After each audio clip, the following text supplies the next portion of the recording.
With the Buttkicker Gamer 2, what you see and what you hear is what you feel. Buttkicker, the future is feeling.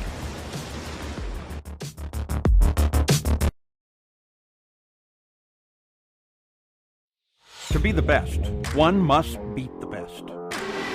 Ovals, road courses, the streets of iconic cities, race after race, the top sim racing IndyCar stars will battle it out.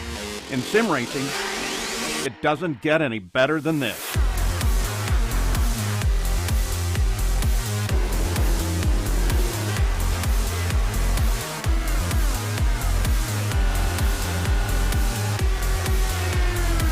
This is their battleground, for the checkered flag, for the glory, for the right to say they are the best.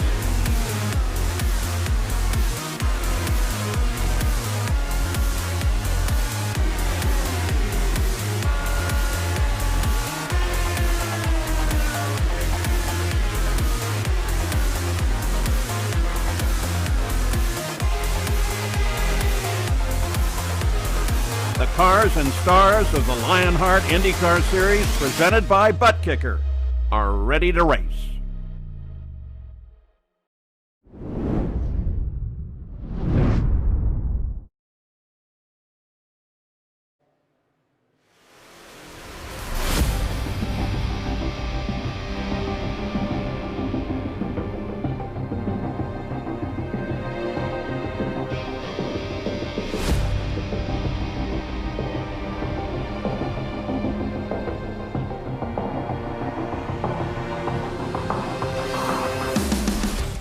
It's been a dominant season for the Lionheart King, Adam Blocker. In his quest for a fourth consecutive IndyCar title, Blocker has been challenged but asserted his position at the top with 8 wins in 14 races, including a show-stealing victory last time in the Buttkicker US 500. With Blocker missing the next 2 races with real-world commitments in the NTT IndyCar Series, can anyone step up to fill the void? The IR18s have touched down in the land of the rising sun. This is Motegi, and this is the HyperX Twin Ring 200. Hello, and welcome back to racespottv and coverage of the Lionheart Racing Series, powered by HyperX, makers of premier gaming gear like the legendary ultra-comfortable Cloud line of gaming headsets. Whatever you play, however you play, HyperX knows that we're all gamers. For more information on HyperX products, visit hyperxgaming.com, and don't forget to use the promo code Lionheart15, that's LIONHRT15, for 15% off all orders. My name is Arjuna Kenkipati, delighted to be joined in the racespottv commentary booth for the second time this week for Lionheart action by Justin Prince. You can follow along with live timing and scoring by heading to racespot.tv/timing, powered by our partners at ATVO. Follow along with your favorite team and drivers. TV cameras provided today by RaceSpot's own Tyler Maxson, as well as some additional car cameras. But let's dive into our Buttkicker pre-race show. Justin, what a race we had from Michigan International Speedway last time around. It was a photo finish at the line. Adam Blocker now has 2 of the Triple Crown races to his name. Looking set for potential history if he can also win at Auto Club, but there's still a very long way to go before we get there. Still got a couple of races in the month of September here at Twin Ring Motegi, and then in 7 days' time from Iowa. The important thing is here, with Blocker trackside with Ilmore Engineering in that NTT IndyCar Series, it's a chance for Connor Harrington to try and close the championship gap. If I'm Connor Harrington, I have a star next to this race and the next one as a result, because you never know if you're going to get the opportunity to be able to get a chance for a win like there is these next 2 weeks. You make any major mistakes, it may end up costing him the championship and any chances realistically of that. But keep in mind, tonight's race could be difficult to try and score good points at, Arjuna. Trouble is expected to be afoot. Remember, when the Retro Series came here just about a month or 2 ago, That was crazy. We're expecting some craziness tonight. We try not to talk about the calamity that was the Retro Series race here. 5 wide does not work out, it turns out, in those Lotus 79s. About half the field taken out in the opening 10 laps or so. This is a track that Connor Harrington has plenty of experience in. He won 12 months ago, has led plenty of laps, but ultimately what's most interesting about this particular race, Justin, is the fact that iRacing, being an ever-evolving service, had an update this morning which has thrown some of these drivers and their practices all for a toss. A bit more grip, a bit more speed here today. People weren't sure if there was going to be much passing at the front, but I think now with that extra grip, that extra speed that we're going to see, that means more dirty air, means everyone in the pack has to adjust to that just that little bit more. We may be in for a very entertaining race, 200 miles here in the land of the rising sun. Yeah, that's going to end up shaking things up indeed, and we were talking a little bit about that before tonight's action. Some of the lap times 6 to 8 tenths quicker than before the iRacing update, so that extra bit of grip means you're able to carry more speed, be able to have a little more on throttle time. At the same time, drivers gain a little bit more confidence when they get extra grip like that, so it's really going to shake things up in terms of who's going to have the confidence to send it around the racetrack and make some bold moves now that they have a little bit more grip to make sure it sticks. And we're racing here virtually in Twin Ring Motegi very early in the morning. It means that as we go through the race, it will heat up the track. It will make it that much more difficult to keep your tires under you, and keeping on top of your in-car adjustments is going to be crucial. Let's talk about our driver standings presented by buttkicker. Now, these do factor in our drop weeks, Justin. It's a long 22 race season, and you get a couple of the drop weeks, which remove your lowest points totals from each of the rounds that you don't want to have in there. And so 14 races done, 11 weeks have been counted. It's only a 100-point advantage, but because Adam Blocker has been so consistent, top fives dating back to September of last year in Chicagoland, even though he misses 2 races now, he knows that he's got the benefit of not having to rely on his drop weeks. Ultimately, it's a 2-horse fight between Blocker and Harrington, and then you have Bennett, Kinsella, Chin, and Otis in a very fun fight for third. Here's the thing with Harrington, though. While Blocker has the luxury of having a few races to have to drop with his prior commitments, Harrington doesn't really have that same luxury, Arjuna, because he's DNF'd in the 2 races that don't count for drops, and every other race has been a top 5. In other words, he has one more major race mistake, gets involved in any sort of incident, there goes a lot of opportunity right there. And in turn, you may see Bennett, Kinsella, Chin in turn have that carrot on the stick to say, we might be able to leapfrog second here over the next couple races. In other words, it's so critical for Harrington, it's so critical for Bennett, it's so critical for the rest of the pack to be able to survive these next few weeks, especially if you want a realistic chance at a top 5, let alone the championship. And of course, some strong names have shown themselves off this season. Of course, your Retro Series champion in 2020, Ryan Otis, making the transition to the IR18 and learning just how stiff the competition has been in 2021. Really, this IndyCar Series has taken a major leap forward with so many strong faces, both on the road and ovals. Here's a look then at your team standings presented by HyperX, and because of some good performances in the Triple Crown double points races, the gap between Adrenaline Motorsports Red and Private Label Team Hype has come down, but Private Label Team Hype, Justin, they now have a new element. Philip Kraus, who has finished second in both of his IndyCar races so far since joining this series only a couple of weeks ago.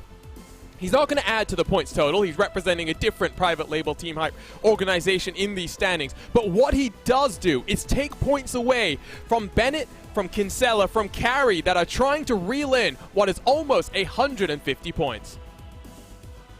Yeah, and at the same time, you give the counterpoint for why that's the sake of helping Private Label Team Hype is, while it may take points from our drivers, they also have extra bits of data. They have someone else in addition to help them in their stable, to work with in the races, to be able to sync for strategies, and in turn, give themselves representation up at the front. So there's a lot of thought processes in turn you have to think for Private Label Team Hype. For the rest of the groups, though, it's going to be very tight, I think, for third on back the rest of the season, I will say, with some of the LPM cars, with some of the Alcantech simulations cars being willing to take some gambles. And of course, Adrenaline Motorsports Black has had some of their drivers up towards the front as of late. So we could see a bit of shuffling over the next month or two, I think, in those team standings. I don't see it staying pat, third on back, similar to what we see with the driver standings. It's going to be intriguing how it all plays out. Really looking forward to this run that we've got ahead of us into that final round at Auto Club Speedway all the way in December. Plenty of racing to go. Here's a look at your butt kicker rookie standings. Henry Bennett has managed to build a dominating 100-point advantage here. Jason Brophy very much started the season off strongly, but has had a bit of a struggle, I would say, in the recent couple of races. Not necessarily performing badly, just some bad luck, especially in that double points race last time at Michigan. Has enabled the likes of Matt Taylor, Lionel Kalisto, Mike Rasmus, Aaron Morgan to close on up. Only about 33 points separating second through sixth positions. Be interesting to see how these guys go, because we know the likes of Taylor, Kalisto, Rasmus, and Morgan, Justin, plenty of experience in other Lionheart competitions. Yeah, we've seen a lot of great performances in Retro Series action for Mike Rasmus, for Morgan in particular. You can also throw Indeed Taylor into that grouping. But keep in mind, there's a lot of drivers with some momentum in those various series too. One of the main talking points throughout the campaign for the past month and a half has been Chris Fowler.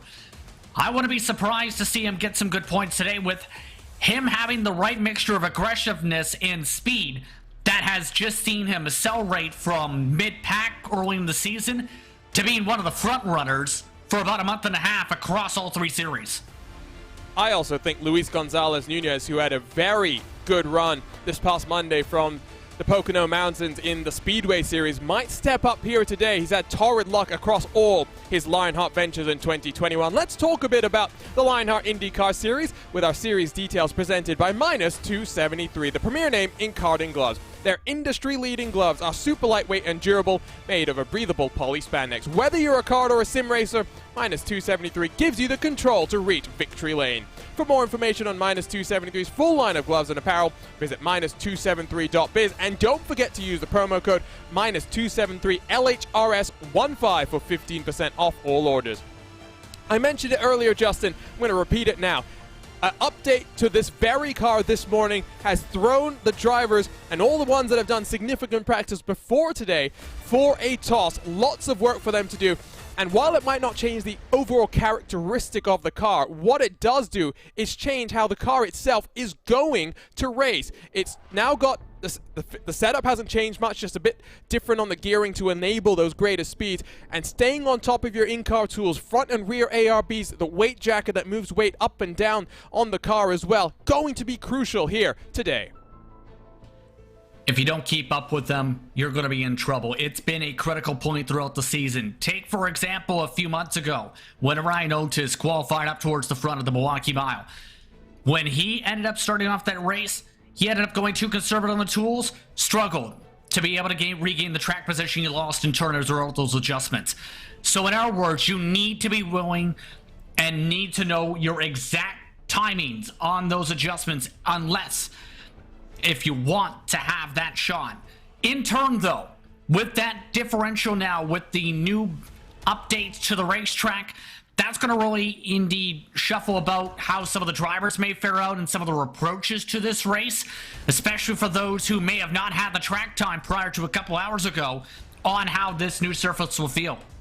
And so let's talk a bit about the history of Twin Ring Motegi in Lionheart competition. A third trip to this very track in 2021. All three Lionheart sanctioned competitions have visited this wonderful oval with various degrees of success. Speedway Series came here on their series opener, and like Justin mentioned, a bit of a calamity when the Retro Series came here. Only one driver has two previous victories at this track. Can Jason Galvin make it three with only 16 laps led coming into this one? A race as well that has never seen pole position make its way to HyperX victory lane. It's also a race, Justin, that's seen not many lead changes. That's back in season 1 of the IndyCar Series with just 2. It's also not had too many cautions, only 5 a couple of years ago, with the closest finish coming 12 months ago. Look at that margin, just over 100th of a second. And keep in mind, with how this track can be, and especially the impact of aero wash we've seen throughout the campaign. Twin Ring Motegi in turn might be a track where if you line yourself up right on the exit of turn 3 and 4, you might be able to make that drag race run to the race lead, because that's been the case for some of these races. Strategy was also critical, keep in mind, when the Speedway Series came here to start off their campaign. You see with this track as well, much wider a little bit in 1 and 2. It's similar to Darlington in terms of shape. The banking a little bit more flatter compared to 1 and 2 in terms of how you handle it, but it's very fast down that back straightaway. Lots of big runs we've seen can come into play entering turn 3 with that tight camber. It's going to be tricky, though, to stick the bottom and make sure you get those tools adjusted to be able to exit properly if you're side by side. Track built in, opened, I should say, in 1997 with the principal focus being bring IndyCar to Japan, develop an oval racing program for the Japanese manufacturer. Its inaugural race was a kart race that Adrian Fernandez, a driver with Lionheart history, did win. It took a long time for Honda to finally take a victory here. The Lionheart himself, Dan Weldon, won in 2004. Plenty of history at this track, Justin. A track where Danica Patrick won in 2008, one of the few women to win here in the IndyCar Series. And remember the emotions from back in that time. It was a race that was a staple to the racing landscape back in that time. But today, it's the question of who can make history in Lionheart action, because Twin Ring Motegi, we expect it to be wild. These drivers will be tested with some of the updates today, and now it's the matter of who's been able to find and maximize the most amount of speed around this circuit. Those who didn't get that preparation in, you'll see them struggle a little bit probably early on. Wait for the track to grip up. Some of them, though, may say, track is cool, it's morning time, it's time to go time early on compared to when it gets hotter on that track later on this race. Qualifying comes to an end. It is Robert Malechka III that has put it on pole position for the 3rd time this season. Let's go trackside in the land of the rising sun and take a look at our starting grid here in Twin Ring Motegi.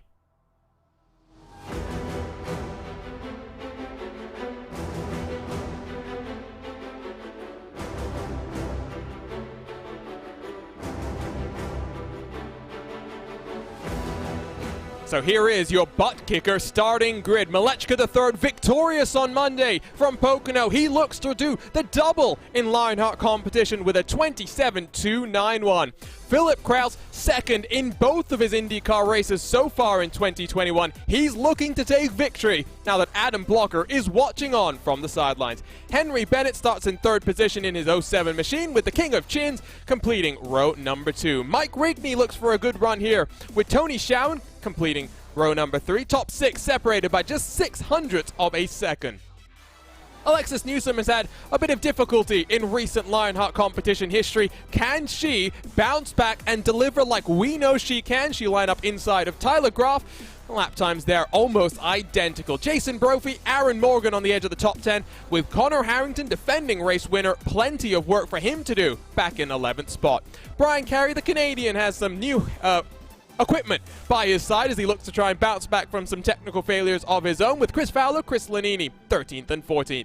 Michael O'Brien, Matt Houston share row number 8 with Joe Brunch in the Coca-Cola machine inside of Paul Jenkins in the 35 Aero X racing car. Christopher has had a very busy couple of days, 3 races in 3 days for him, with James Brandt 20th, Luis Gonzalez Nunez 21st, Matt Taylor 22nd, Stefan Larkamp 23rd, and Jason Galvin, 2-time race winner here, looking to make it 3 on the season. Barrett Rolfe in the 33 car, hard charger, but qualifying continues to just elude him. You'll be inside of Adam Frazier with Brian Beard, Andrew Kinsella, row 14. Ron Hacker, Dustin Wardlow complete the top 30, with Mike Razmas, one of the first cars not to set a qualifying lap time. AJ Musselman, Ricky Harding, Scott Holmes, and Ryan Otis. Plenty of work for these cars to do from the back of the field. As always, we have a number of onboard cameras to take a look at today. Let's walk you through our featured cameras as the cars roll themselves off on pit road. First up, it's Mike Rigney who has the Clipping That Apex onboard, your home for custom motorsports art. For more information, visit clippingthatapex.com. With the SimXperience onboard camera, it's Christopher. SimXperience, maker to the AccuForce Pro V2 direct drive steering system. For more information, visit simexperience.com.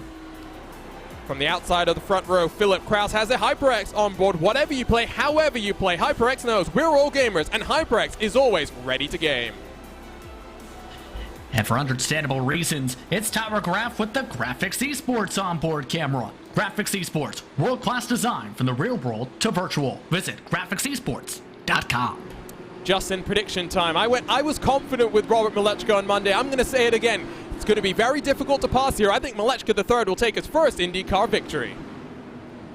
This may seem like a boring pick, but Philip Kraus has had momentum. His first starts, second place in both of them so far. Won't be surprised to see him be a contender all night. Competition, commitment, excitement. This is Lionheart. We are in Twin Ring Motegi for 200 miles in the HyperX Twin Ring 200. Let's get green flag in the air.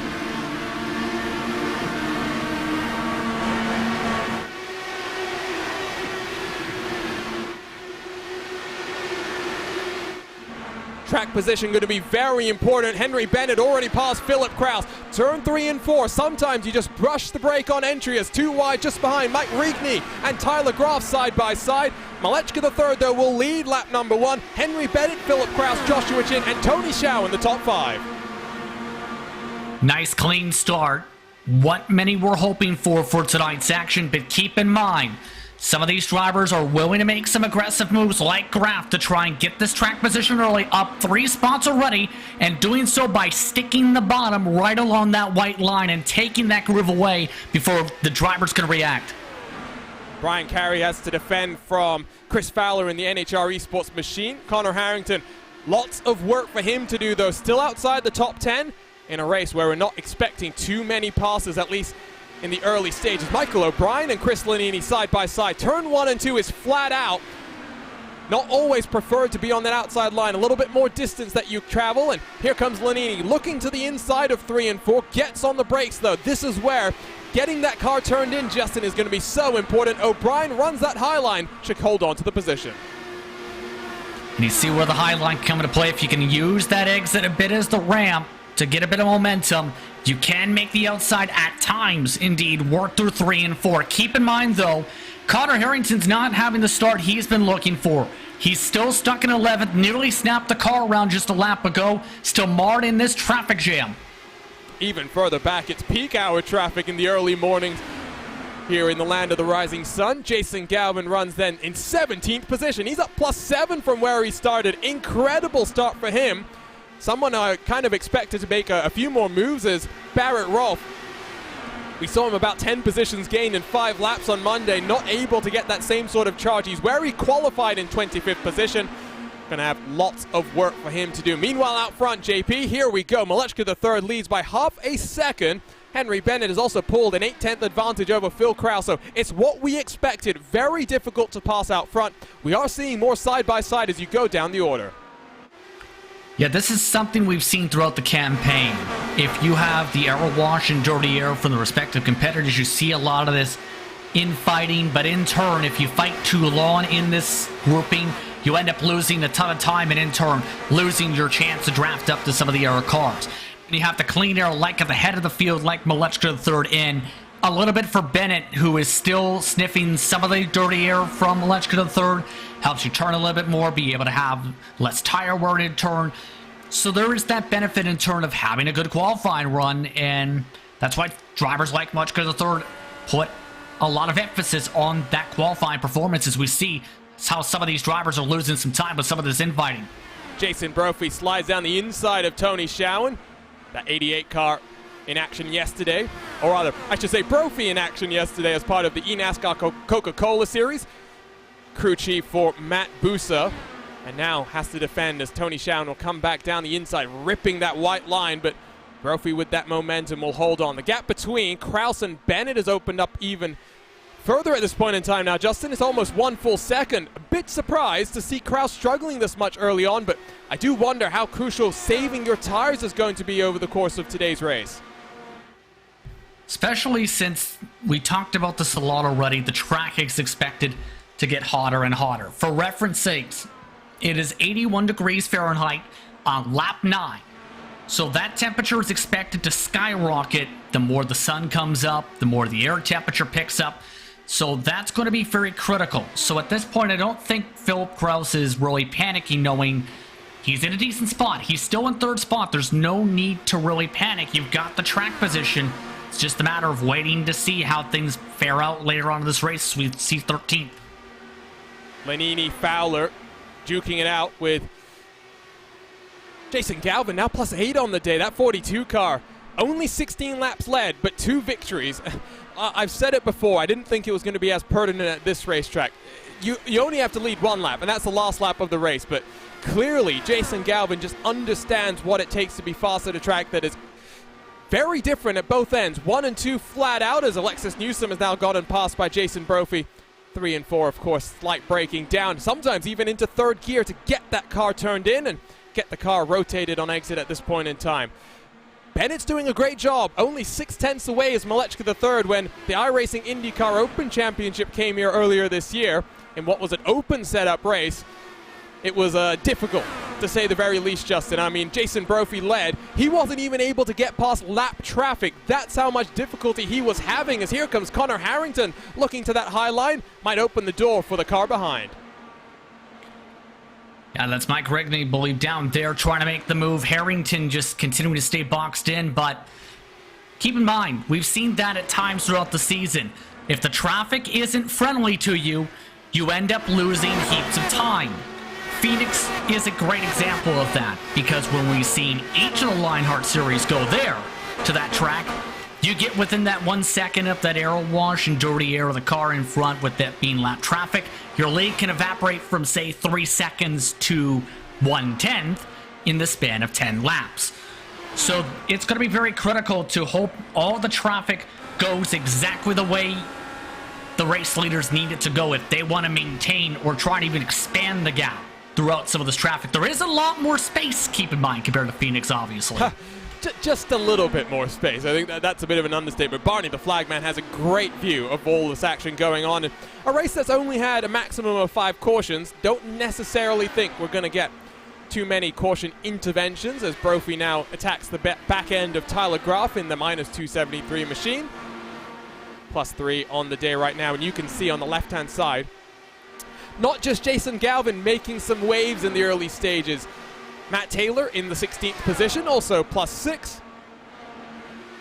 Ryan Otis from the back of the field is now up to 28th spot, so he's really hustling that machine at this point in time. Interesting to see, though, someone like Joe Branch, -10 on the day, so qualifying pace doesn't always translate into the race performance, as Brophy slides through turns 3 and 4 and gets that spot away into the top 5. And we talked about this a little bit with the struggles of late for Brophy. Keep in mind, a lot of the struggle races have been tracks he usually tends to struggle towards. Road courses. He is not the best of a road course racer when it comes to Lionheart competition. But when it comes to ovals, though, that's his expertise with his work with the NASCAR Coca-Cola iRacing Series to know how to build with that respective NASCAR Cup Series package. So it's so critical in turn, that expertise, to cross over to ovals such as this. Meanwhile, we see the battles going on in the heart of the pack, getting very racy still. This is again for 20th or so, and they're still losing sure heaps of time with all this. They've lost a few tenths as a result of this infighting again. On board with the Synergy Motorsports car of James Brandt, that was Luis Gonzalez Nunez, who they were side by side with. Like we said, Nunez really did perform as Christopher takes advantage of that infighting. Will get on past for 21st position. Nunez was having a great run in a caution-free affair from Pocono. Unfortunately, just contact with some lap traffic instigated not by him but Nick DeGroot, coming into the final 10 laps or so, dropped him out of the race, and from a top 5 finish found himself on the outside of the top 20. But definitely strides being made as Nunez now gets on past Paul Jenkins. Interesting to note, Justin, just how much this pack is being separated right now. You can see leaders coming out of turn 1 and 2 down that back straightaway. Last car in line, AJ Musselman, just coming across the start-finish line. Yeah, 15 seconds separating first to 35th. And keep this in mind as well. The lap times are slower at the back of the field by up to half a second right now. So a lot of these competitors are just struggling with that arrow at the moment in the midst of these trains and some of this traffic, with it being some of them close together. With Motegi the third, along with Henry Bennett, they've got the space to just kick their legs out, up on a lawn chair, and stretch, try and get themselves nice and calmly around the racetrack, make sure they don't burn up the tires too much. Just maintain pace and maintain distance with one another, especially with how this race could play out. Yeah, it's a very different race if you're out front versus what we're seeing right now is the Coca-Cola machine gets checked up. Caution flies for the first time today. And oh, it's that Synergy Motorsports car for Jay Brandt, the number 15. Front wing just lying stricken on the track. So 20 laps in the books, and pretty nice run there, Justin. About halfway through the fuel window. It will be interesting to see who comes down onto pit road this time around as we turn our attention to the RaceSpot TV replay machine. Brandt down to the white line. Car doesn't... Oh, there we go. Maybe a bit too much weight jacker there. Spins out of turn 4. Noses into the wall. And some damage then for Jay Brandt to contend with. Significant front wing damage. At least going to have to change the wing, as we'll see from on board. He's elected to go fourth gear for 3 and 4. But there's that weight jacker just snaps around, and that's why you need to keep up with the changing conditions with the racetrack. You don't get the right adjustment in for the right moment, your car likely is going to snap around just like that. Keep in mind, this caution flag actually comes at a significant time of this race. Drivers were expected to have 3 pit stops throughout the day, with the latest one of the windows going about lap 117. The fuel stint's estimated to be 39 laps, so do your math. That means it's a 2-stopper from this point, but that's running more than 20 laps. It's going to be interesting. We don't necessarily think tires are going to be crucial, but here we go. The field is down onto pit road, led by your leader, Robert Motegi. Henry Bennett, Kraus, Chin, Jason Brophy complete the top 5. Now, will we see any car elect to stay out there and try and get the bonus point that you get for leading a lap? Yes, you can see left-hand side of the screen. Matt Houston, Paul Jenkins. Very, very brave. Oh, did something happen to Chris Stouffer as well during that incident, Justin? Because he's now down at the tail end of the field. Curious on that as well, because he was in a significant spot. I think, you know what, I think he had situation-wise going on. We might have to look at the tape on this. He got loose the lap before in turn 1, rode the apron the entire way around, and was just coming back on track when the caution flag came out. So he nearly wrecked this right before. Oh, that is a good look. I think Barrett Rolfe might need a change of overalls come the conclusion of this race. Just watch here as he enters turn 1. That, I think, is just symptomatic of that weight jacker. Does a great job to hold on to that car. Now the contender for save of the year in Lionheart competition, and so that's what's dropped the Indiana native to the tail of the running order. My, oh my, some great saves we saw today. Although I think maybe Stouffer, yeah, still stationary on pit lane. Might be day done for him. We'll have to wait and see, because like a number of drivers, not just racing in speedway competition yesterday, but racing last night in other IndyCar action. Matt Houston, Paul Jenkins staying out there. And I think we're going to get the one to go this time around, Justin. I believe they'll be staying out there as Stouffer does roll himself off of pit road. I'm a bit intrigued with this call. Essentially for these two, they need a caution at about 20 laps. Yeah, at about 20 laps at the very latest for this to work, because as mentioned, everyone can make it on 2 stops from here. And I'm curious how the tires hold up now with them in clean air. This is a bit of a bold call. I'm surprised both of them elected to stay out here with this, even though it gets them the track position.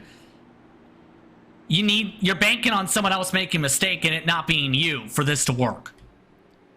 And now we'll get that indication, Justin, of what tires are going to be like, because come the end of this race, who knows who is going to gamble? I mean, this is where you gather that data, you decide what you want to do, right? It's all just building up for those final 10 laps or so, when if a caution flies, do you decide to come down? Only these 2 cars, though, so it's going to be interesting if Motegi, if Bennett can, if Kraus can get on through here. We'll come back with 24 laps in the books. Yeah, I wouldn't be surprised to see him being decently defensive now with The dirty air going to be fed to the drivers with fresher tires. This restart going to be very informative for some of the drivers later tonight. Here we go then. Matt Houston, Paul Jenkins at the front of the field as Barney the flagman waves that green flag already. Alexis Newsom pops herself out trying to attack the King of Chins. They'll work side by side in towards turn number 1, building up that speed, just now ticking past 300 kilometers an hour. Newsom has the position, slides up the track as well. Might be able to hold on, but now 0.6 of a second separates these cars from the ones in front. Chin looks to the inside, just try and get that position back. Here we go, though. This is where I'm going to keep my eye on, Justin, is Motegi. Already about 0.3 clear now of Henry Bennett. How much can he do to close onto the back of that 35 car? Paul Jenkins in front of him. If anything, Henry Bennett closed up more and watched to the third with a significant amount of speed. Bennett seeming like he's very confident, but just got a sniff of the air wash. I think behind him, though, Phil Kraus may have tagged the wall. Kraus is down behind his teammate, now down behind Newsom, so indeed some troubles for a driver that has been so strong, but Bennett powers down the inside. Bennett takes over the net race lead as Motegi, the third, drops to 4th. I don't think Motegi, the third, though, is going to make this easy. Bennett, though, has that advantage to squish on down Motegi, the third, to try and get a pole. Not going to be enough. He's going to have to do it now through turns 3 and 4. Still side by side, allowing the cars in front to build their advantage. 0.8 and counting for Paul Jenkins in front of them. Bennett powers, though, around the outside, holds on to the position. Don't know how much I'd feel confident about fighting side by side if I was these competitors at this point in time. But once more, Justin, let's take a look at the racespottv replay and see if we can pick up what happened to Phil Kraus. There you can see as he shuffles his way down the track. Dirty air from both Motegi and Bennett. Keeps his foot in it and indeed knocks the wall down, and he'll be hoping not significant damage, just momentum lost for the 22 car.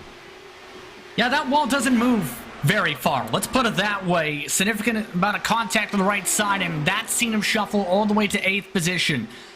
I'm very curious on how that affects the straight line speed, because we've seen it at Michigan, for example. You hit the wall, you're likely losing some top-end speed as a result, even if it doesn't show, like, graphical or physical damage on the side pod. Jason Galvin now up into 16th position. In front of him, Chris Lanini. Matt Taylor right behind him. And new thing we can do here on RaceSpot.tv, we can take a look at your live championship points. Now, these don't include those drop weeks, so it's just adding the points totals to what we have coming into this round. So Blocker still 793 points. Connor Harrington running in 10th would only close to 63 points behind. Henry Bennett would build an advantage, while Andrew Kinsella, Joshua Chin, and Ryan Otis, no positions changed. Andrew Kinsella still mired in the mid-pack, now 24th after another car not enjoying the best of qualifying runs, Justin. Yeah, this has all turned out to be intriguing to start things off, but in regards to Kinsella, absolutely just could not get a qualifying run down, even with all the work helping prepare these cars for everyone else for tonight to make sure they were ready to go. So I wouldn't be surprised, though, to see Kinsella try and roll the strategy dice later on if it so comes to play. But if you're Harrington, based on the numbers we just seen too, and this again depends on how the drops fare out as well, you gotta hit the go button. I'm not sure where you find the go button, but you have to find it somewhere. Harrington has gotten past his teammates, so Kraus really hurting from that damage as we jump on board with Brian Carey in the 79 car. Aaron Morgan attacking Carey's teammate Tony Schowen, who's now looking to the inside of Phil Kraus, checks up everyone's momentum. Carey tries to take advantage. They'll exit side by side. Now watch though. It is full throttle through turns 1 and 2, but dirty air going to be fed as they're too wide, too deep. Carey goes just a little bit higher, trying to avoid that dirty air from Kraus in front of him. There's some contact. Kraus just avoids the wall, slides across it very slightly. Kraus now down to 15th position. And Kraus definitely trying to follow that emphasis I mentioned before of trying to pinch the driver on down below you to get momentum off the corner. That didn't work out the way I think he was expecting it, because Tony Schowen started drifting up the track. And that little bit of a drift was what led to the contact. Remember, there's been history between them and some of the private label machines, Tony Schowen and company. You're referring to the road course races, right? Yes, there's been a couple of contacts this year where Schowen has been lap traffic. Kraus, though, really, really hurting. He's minus 14. And if anything, looking like a top 20 would be a great way to salvage the day. He's now hoping for, just like Houston and Jenkins out front, some sort of caution to come out, allow Kraus to come down to pit road and get some of that damage repaired. Incredible how close these drivers are racing, even given the amount of dirty air that we're seeing as Brian Carey now all over the rear end of Aaron Morgan. Gaps building out front, but not as much as I might have expected. Alexis Newsom able to hang on to the tail of Jason Brophy. Alexis Newsom, Justin, really struggling recently in Lionheart competitions, and the place where she's been struggling most of all is on the entry in towards pit road. If we get green flag pit stops today, Newsom needs to execute, because she's looking like a potential top 5 finish, if not a podium, on the cards for her here. Yeah, Chicagoland comes to mind in Speedway Series competition, where every single pit stop she made, she either sped, nearly spun out, or had to get damage repaired. And you cannot win in any series when you make these mistakes. There's a reason that you work so hard at the pro level on pit road entry and exit.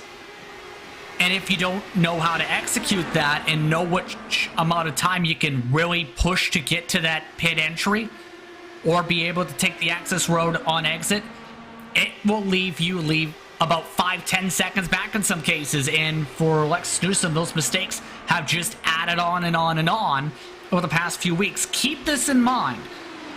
This was informed through race control to the drivers before tonight. It is driver's choice on the pit in. So in our words, that's going to be very critical of which drivers select to go through turn 3, which come off turn 4. Because in theory, the entry to turn 4 is going to gain you a lot of time, Arjuna, but it's also going to be a bit more risky, where you might lock up the tires compared to it being more slower on the apron through 3 and 4. And that's where communication, whether it be talking to your drivers, talking to the other drivers, communicating via body language of the car, I think that's something that a lot of people that don't race competitively on multiple sims may not understand. Communicating what your intentions are through your body language and your attitude of the car is very, very important. So be interesting to see if we get that 40-lap run, exactly what happens. Matt Houston, Paul Jenkins ticking over to lap 40 on their stint. So pit stops imminent for them as Andrew Kinsella, Barrett Rolfe, two drivers king of not qualifying well. Andrew Kinsella, part of our RaceSpot.tv commentary team, when we were talking about Rolfe's struggles in qualifying this past Monday at Pocono, he was trying to claim that crown for himself, so I'm going to give it to him. Gets a great run out of turn 4 though, past the 33 of the Ascari Autosport driver, now attacks fellow Canadian Luis Gonzalez Nunez. Side by side they work. I think Nunez will hold on. And you talk about the luck of Luis Gonzalez Nunez throughout the campaign. If he had no luck, he wouldn't have any of it all, I think, as the saying goes. He has just had a nightmarish time. Every time we've seen him do well, the commentators curse either strikes, or you end up having a ton of bad luck coming into play, like we talked about with Speedway competition. Nunez has been putting it together recently, though, in terms of overall pace, compared to the start of the season, where it was a lot of driver mistakes. Now it's the trouble of getting involved with others' mistakes. If he can try and clean things up to get himself positioned not to be in the mistakes of others, he'll be in a decent spot later on this season. I will say that towards the end of the campaign. And so, as pit stops will be imminent, maybe this time around for Houston and Jenkins. Old tires. What old tires, Justin? These guys have done a great job to hold on to this race lead. Does give us the indication that in the closing stages, the gamble to stay out might be worth it. They are going to be hoping and praying. They'll be doing that caution dance, because if we go green to the end, they will be in trouble. Well, the saying in this regard, and I know this one's right, is clean air is king. And that's definitely coming to play, to where they are running about a tenth or two slower compared to the lead times from Lechka the third when he was up front, but they're still coming into play. Here's that pit entry coming up that I'm talking about, though. Paul Jenkins just coming in. That window is now open for the drivers who stayed out. The gamble not paying off, at least for Jenkins. So Matt Houston likely to come down this time around, I would suspect. And you are going to go a lap down here, so it's even worse. You're in the danger zone, as they like to say in IndyCar coverage. you come down, you put yourself in a situation where, depending on how things work out, you end up one lap down and having to fight back from that. So take a look at the bottom right portion of your screen. You can see Paul Jenkins still yet to fully roll himself off of pit road right now. So finally gets himself up to speed. He's going to come out into the thick of the pack. He will have clean tires. Or I should say fresh tires. Also a full tank of fuel underneath him. Merges back onto the back straightaway. Plenty of work for him to do. Houston doing a great job to extend his stint out front. 47 laps and counting, Justin. He is looking comfortable in the race lead. Henry Bennett 1.3 seconds back. Yeah, if I'm some of these drivers, I'm taking note of this as he's indicated he'll come in this time by. Now it's going to be intriguing on how this affects the mileage for the rest of the way, because there's still 87 laps to go this time by. Based on the numbers mentioned before, it would still be a two-stopper, but say you try and stretch it a little bit forward towards this mark and can get an extra few laps out of the tank, that may end up being a major shuffling here. So Matt Houston, will he come out in front of Paul Jenkins, or as he goes up on the jack for fresh Firestone tires being fitted to his Team Race First car, drops off, and here comes your race leaders already. Look at their momentum that they've got built up at this point in time. They are halfway through the run at this point, so 26 laps and counting. Only about 16 or so laps from seeing these competitors making green flag pit stops as well. Very, very interesting. Top 5, Henry Bennett, Robert Malechka, Jason Brophy, Alexis Newsom, and Joshua Chin. They're separated by 3 seconds, first to 5th. Tyler Graf then in 6th position. Connor Harrington has worked his way to 7th. Tony Sharon, Aaron Morgan, and Brian Carey to complete the top 10.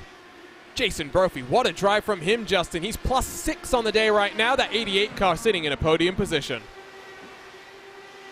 Like I said, Brophy is an oval specialist, and that speed has come out and shown itself tonight with how he's been able to attack some of the drivers, but also just how consistent he has been on the stopwatch. His lap times have stayed around the 28.1s, even in some of the dirty air at times throughout the night. And he's continuing to mow on down that gap to Robert Malechka III. I wouldn't be surprised to see him get towards the back end of the 91 if he can continue the pace on up. He did lose a couple hundreds, though, last time by, and is now outside that 1 second margin just about.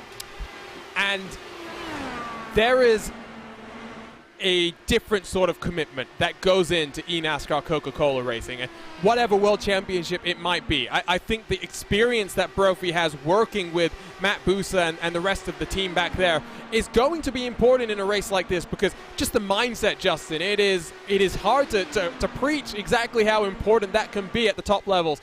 Just always be committed, never relent from whatever disappointing moments you've had in that battle for the rookie championship. Yes, Bennett is leading the way, but this is the sort of form we expect from Brophy. He might be able to close the gap here in the closing stages of the season. Yeah, he showcased this early on in the campaign as well. It's just the road courses have made it difficult to gain full momentum, and now that there's the stretch of ovals, this is Brophy's chance to gain that vital momentum I think he's been looking for. Keep in mind, when it comes to the commitment for series such as the eNASCAR Coca-Cola iRacing Series, it takes a very unique mindset in that to be one of the top drivers in that series or any pro series, even with Lionheart competition in some cases, to be able to be a winning driver, you need to treat it like it is almost a real-world job, just about.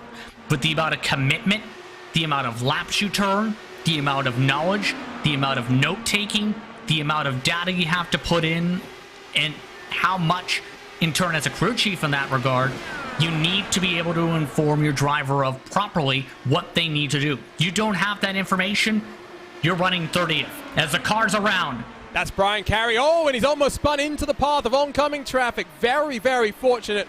This throws a wrench into the plans of Paul Jenkins and into the plans of Matt Houston. Carey, has he gotten away with damage?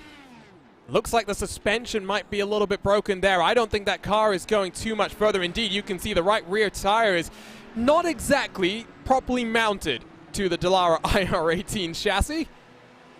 very much looking squat to the ground. Let's go ahead. Turn 4 has claimed another victim, so clearly the problem spot is that exit of turn 4. A cloud has come over the track as well, so just wondering if maybe not keeping on top of his tools. Take a look here, Justin. Oh! That is a lack of communication. I think he may have had some more issues under caution. Keep in mind, we talked about this. Communication is critical with the timing of this pit entry, and there wasn't really communication that came through in that case. I'm wondering if he's having technical issues once more. I did mention that Carey's been suffering from them, and Jason Galvin, who's been on a charge, well, really not much he could do, and that body language of the car, like I was mentioning before, Justin, there's not really an indication until he was slowing down. I don't think Galvin had too much time to respond there. You pit from there within a car length, you're asking for trouble. And by the way, that incident I was referring to in the live action was Carey spinning around because he lost that tire. He had to put his car in the tow truck. He couldn't get around the circuit with that damage. So day likely over for the 79. And for Matt Houston and Paul Jenkins, the strategy they just took just went bust as it becomes a tight one-stopper from here. That's right, they'll cycle to the back of the field, but they'll be in prime fuel-saving position. I mean, we didn't really talk about it, but the ability to lift and coast at this track is crucial. You don't necessarily have to ride the brake. You could potentially gain some time just lifting a bit early on that entry to turn 3. Phil Krause, I think, has potentially missed his box because he is still stationary there. The issues continue for the Appleton, Wisconsin native as cars roll themselves off of pit road. No changes in the top 5, but I think Connor Harrington has managed to leap over Tyler Graf for 6th position, looking to try and gain some very valuable championship points. So second caution on the day, typically a track that doesn't see too many multi-car incidents, Justin, and well, looks like that's the case here as well. Yeah, absolutely, and now it's all going to play out very intriguingly. The situation for Krause, keep in mind, by the way, he missed the box, then elected to tow to get back to the box. That ended up costing him all his track position as a result of that situation. Unfortunate for Krause, remember, after knocking the wall down earlier on. But this race lead is going to have a lot of intriguing counterparts now with how the clean air has been factoring in, how Bennett's been able to stretch his legs. But it's also going to be the chance for Brophy to try and pounce and try and move up more spots here. So 3 retirements, I would say. Christopher early on, Stefan Larkamp a couple of laps after that. Brian Carey might be the most recent of the retirees. 35 cars whittled down to 32 competitors as we head into the halfway marker of the race. Getting word that there was no message communicated over the voice chat in the race itself, Justin, does indicate to me that potentially that hardware issues that I was talking about reared its head once more for Carey there. And you mentioned the differences, I think, about different equipment. That's one thing you have to make sure to test is your mic working? Because if you, say, get a new mic, you have to be able to change all the settings, get your push-to-talk set up properly if you use a push-to-talk. I think most people obviously do. And in turn, if you don't have that on your checklist and don't realize it until you're in the race, you can't really change it unless you pull out of the car in full. So it's something where you need to have that down on your checkbox list if you want to make sure it's done right. Absolutely, and I mean, we're talking about the eNASCAR Coca-Cola Series a lot. Justin, just let me know if I'm wrong here, but I heard that yesterday Ryan Luza, I believe it was, lost power, and so fortunately had a backup generator that he was able to switch to, a UPS, I guess you would call it. Yeah. And was able to complete the race. I mean, technical issues, you might not have engine blowups and things like random engine failures in sim racing, but there's plenty of other issues that you can still have to contend with.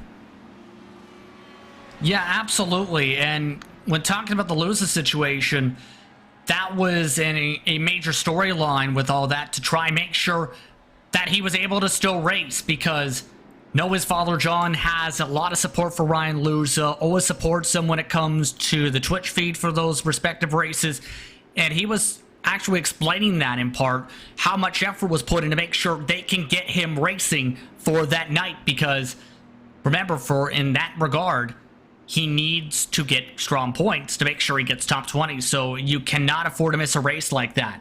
But these competitors for Lionheart competition are getting ready to get back racing in what is now looking like another good old-fashioned fuel mileage race if it stays green. And I must say, fuel mileage race on Monday at Pocono was amazing. I mean, sometimes the knock on fuel mileage races, they're not exciting, but there is tension that gets built up when you don't know who is going to be good on fuel. It is Bennett, Malechka, Brophy, the top three. Barney, the flagman, gets that green flag back out there. This is that opportunity for the top three to make some moves. Connor Harrington looks to the inside of Alexis Newsom. The private label Team Hype Machine has 3 cars now in the top 6 positions. What can they do to work together to try and get their championship contender up the field and up into those very high points-paying positions? No change for 1 and 2. Jason Brophy now looks to the inside, but I think more just trying to run a slightly different line as Connor Harrington gets on past Alexis Newsom. Look at Brophy, though, got a great run off of turn 4. Malechka had to back out of the gas, getting loose. Brophy up to 2nd position because of that mistake. And now that teamwork definitely coming into play. Chin has a lot of pace right now, and it looks like Brophy's doing what I thought he would do. Trying, while follow Bennett, also feed some draft to Chin down that straightaway, and now takes the different line to avoid giving some dirty air to that front wing. Brophy now +7 into 2nd. Bennett and Brophy both searching for their first career Lionheart IndyCar Series victory. Can Chin follow around the outside this time of Malechka the 3rd? Oh, there's almost contact. Malechka has to get out of it. That should open the door for Connor Harrington. And there's Chin moving down to give some draft to Harrington down that straightaway. Exactly what Harrington needed now with that point situation. He needs more, though. I think realistically, Harrington needs to get himself to the very point of this field. And now Chin's trying to help him, but looks like down these straights and in turn, Harrington's trying to get the clean air. So now it is Adrenaline Motorsports out front. Private label Team Hype, 2nd, 3rd, and 4th. Factory backed. Still running in 5th and 6th, but Robert Malechka looking like it's going to be a lot of work for him to do the double in Lionheart competition this very week. Let's take a look then at those live points numbers. Gap will have come down to 50 points, but of course doesn't completely factor in those drop weeks. Henry Bennett has built up a bit of an advantage then over the likes of Kinsella, Chin, and Otis. It'll be interesting to see what the gap is to Jason Brophy in that fight. Here comes Connor Harrington, full of momentum, full of confidence. And speaking of confidence, here comes Jason Galvin, +15, Justin, now into the top 10. Having that contact doesn't seem to really hamper him right now from that 2nd caution flag. He just seems like he's got the mantra of stick to the bottom, everything will work out. Stick to the bottom, the pace will come to me.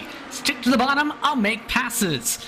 And he's been able to do all sorts of passes, it seems, throughout the night. Also been able to gain some time on pit road. So Galvin has been executing very well. Now here's the tough margin. Can he get around Morgan, Graff and company to then see if he can close up the deficit to that top 6? Taylor is +11, but Andrew Kinsella +15. Biggest mover, not Barrett Rolfe like we've become accustomed to here in Lionheart competition. Instead, it is Mike Rasmas in that 68. A driver fighting for the Lionheart Retro Series Championship as Andrew Kinsella puts himself into contention for the biggest mover on the day, looking now to get past the 0-0 of Mike Rigney. Let's talk then about our sim experience driver profile. We've got one that we're going to talk about here being a driver, then we've got some second track stats that we're going to talk about as well. Jason Galvin, 127 starts, 49 top 10 finishes, 26 top 5s. Started back in season 3 at Homestead, Miami. First victory came at this very track just a year later. Who can forget, Justin, the emotional victory that Galvin had at Phoenix this very year? He's not really had the best of luck. He's also missed a number of races, but always quick, always competitive on the ovals. Absolutely. You, as a fan and even as announcers here, have to give him credit. He does a lot of broadcast work, keep in mind, across North America as well when it comes to racing. And you see that love of racing come out whenever he's at the racetrack, especially when it comes to Lionheart competition. He is someone that is very clean when it comes to his lot of moves. He can get very emotional at moments, of course, but you can tell the passion is there for every single lap to try and complete every lap and put himself in contention for a race win. And so now let's talk a bit about this track itself, because, well, a number of the drivers were a bit concerned yesterday in the aftermath of some of the practice races, as Kinsella now comes under attack from Matt Taylor, 2 drivers up double-digit positions. 11 total starts in Lionheart competitions here in Japan, 48 total cautions, total for 144 different caution laps. I'm sure there's plenty of commentators' curses being thrown into the mix there. And you mentioned that race, the Retro Series race that we had earlier in 2021, Justin. 7 cars finished on the lead lap. When I was watching that race, my thoughts were, is this real? How do we have 7 cars on the lead lap? My goodness, why did we go 5 wide for the race lead down the backstretch on lap, and we're not even at lap 20 yet? Yes. That's a conversation for another time on why that doesn't make sense to go 5 wide on lap 20. But for the Retro Series race, it was almost similar to that of almost Indianapolis in that regard when it comes to those cars. Like a super speedway almost of sorts, where you can take it 2 to 3 wide if you were bold to do so, which everyone seemed to be very bold to do so. Today, a bit more calmer. A little bit, but by no means have we seen a lack of racing action. And you compare it to Indianapolis. Yes, for those who didn't watch the Indianapolis 250 earlier in the season, they missed the almost 4 wide finish that we had there. But for those who are more accustomed to stock car racing, Motegi and that Lotus 79 kind of race like a stock car at Daytona or Talladega, and 5 wide within 10 laps of the green flag. Not ideal, not wise, and really did make for an interesting race, which you can go and catch on racespottv. Meanwhile, let's talk about some of this action out front. There's not much of it. You're looking at almost 2 seconds that Henry Bennett has built that advantage to Jason Brophy. Almost 1.5 then back to the King of Chins. Connor Harrington sits 1 second behind his private label team-up teammate, with Robert Malechka trying to follow but struggling at this point, Justin, getting to now past, I should say, that halfway marker of the race. Yeah, everyone just starting to spread out and spread their wings amongst the field. Bennett is like a rocket man in terms of his pace. 27.8 at the moment. Everybody else 1 to 2 tenths slower than that mark. And wow, this has helped get them some clean air for once among another. Keep those fuel numbers in mind, because again, with the timing of where that caution came into play, it could be tight for a couple of the competitors. As long as you don't overstretch your bounds, you're in a good spot for this mark. One more pit stop here in the HyperX Twin Ring 200. No Adam Blocker, a new race winner we will have here in 2021. Don't go anywhere on racespottv. We'll be right back in a few moments' time.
Hello and welcome back to racespottv and coverage of round 15 in the 2021 Lionheart IndyCar Series. It's the HyperX Twin Ring 200 as we head to Japan and the Twin Ring Motegi Oval. Such an interesting track that has put on a fascinating race with drivers having to contend with an update to this very car earlier today. My name is Arjuna Kankipati, alongside in the racespottv commentary booth is Justin Prince. And Justin, we had said at the start, track temperature was going to rise. It was going to become increasingly difficult for drivers to follow in dirty air. You can take a look at these track conditions there. Track temperature now above 30 degrees Celsius. And keep this in mind for those who keep track in Fahrenheit. That's a +6 from that mark. We started in the high 20s in regards to Celsius, so those temperatures should pick up as the instant time approaches 8 a.m. here at Twin Ring Motegi. In turn, we've seen those hotter track conditions mean drivers struggling a little bit more to keep that power down and some of the aero wash coming into play. And now this is to where it could be crunch time for some drivers, while others crunch their right side pods into the wall there. Did Kinsella just get away with that one, or did he just knock down the wall out of turn 2 there? I can't tell if he brushed it or knocked a hole in the side pod. At the very least, I believe he might have cracked it. Can't really tell from there. Let's see if we can take a look from Matt Taylor's viewpoint. Side pod looks okay for the time being. We'll have to wait and see. Right behind these guys, some side-by-side action. Mike Rigney, Mike Rasmas dueling it out for what is 13th position out on track. And a race that has seen no lack of passing opportunities, and some drivers able to take more advantage than others. Connor Harrington has worked his way up the field, knowing that his main championship rival sits watching on from the sidelines. You can take a look at that point situation now, looking at a 51-point deficit, not factoring in the drop weeks. Still potential, though, for the defending race winner in that 44 car to work his way up the field, with green flag pit stops only 10 laps away at this point in time.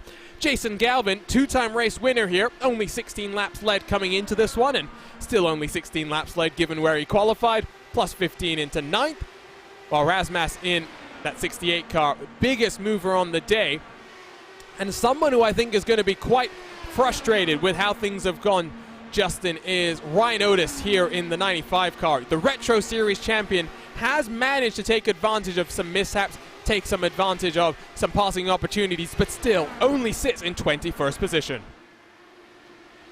Yeah, he has only been able, for the most part, been able to take advantage of the attrition, and that's been his main sticking point for a lot of these positions. For Otis, you definitely feel for him, because he's had the pace in a lot of the races, 9 top 10s in the campaign, 6 top 5s, but tonight, it just hasn't been there. No qualifying time being put in for various reasons, and now he's serving the punishment for it at a track that's been difficult to get the job done after about 15-20 laps on the tires.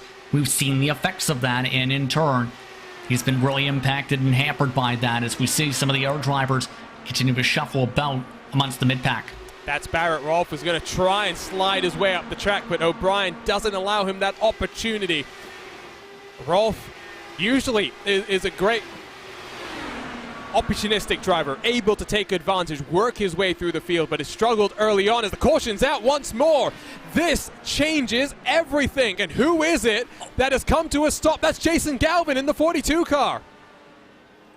And turn 4 has claimed another victim, and this time it might have been the split part of, I think, weight jacker and possibly just snapping it loose. Like the second he snapped loose out of turn 4, his car overcorrected hard into the wall, to the outside. Hardest impact by anyone all day today. So let's ride on board with the thumbs up, cancer down machine. And there you can see, little snap of oversteer, not much he could do. And I tell you what, good job to keep that thing up the track. As Michael O'Brien has to slow down. Not sure he really would have enjoyed that experience. Let's take a look at it once more. Getting very low down and arcing himself into the corner. Smacks the wall down. I tell you what, let's try and get a look on board with Andrew Kinsella there, because he had a great view of that stricken car in front of him.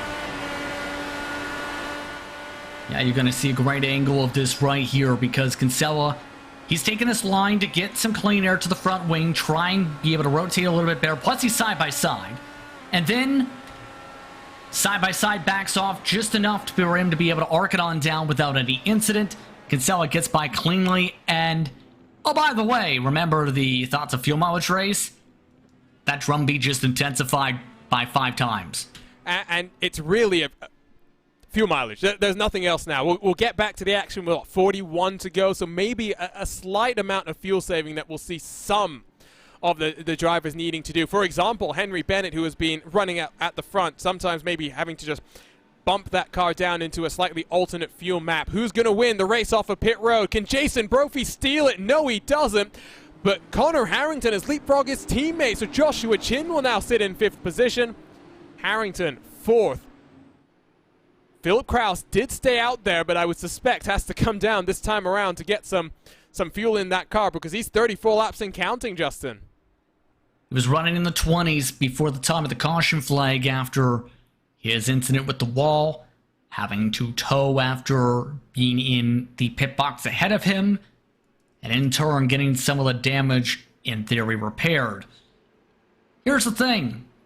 If he does indeed come on down to the pit lane here, that's one more lap of fuel than everyone else, and that may be in part the difference if it ends up becoming that razor thin margin that we are potentially expecting in these closing stages. But remember this, the drivers who stayed out early in the race could push it as hard as 47 laps on their initial stints. Did include the one caution that we had, so. Yes, exactly, and that's why I mentioned that. So there is that chance a lot of the drivers may have to save a touch bit, but it's not as difficult, say, of if the caution came out 2 laps earlier, then right. I think there'd be a massive panic. Gotcha. Well, and we should mention those 2 cars that stayed out there early, Justin, because it really hasn't worked the way that I think they would have wanted. Now, Paul Jenkins sits in 26th position, will become 25th with Kraus down on pit road.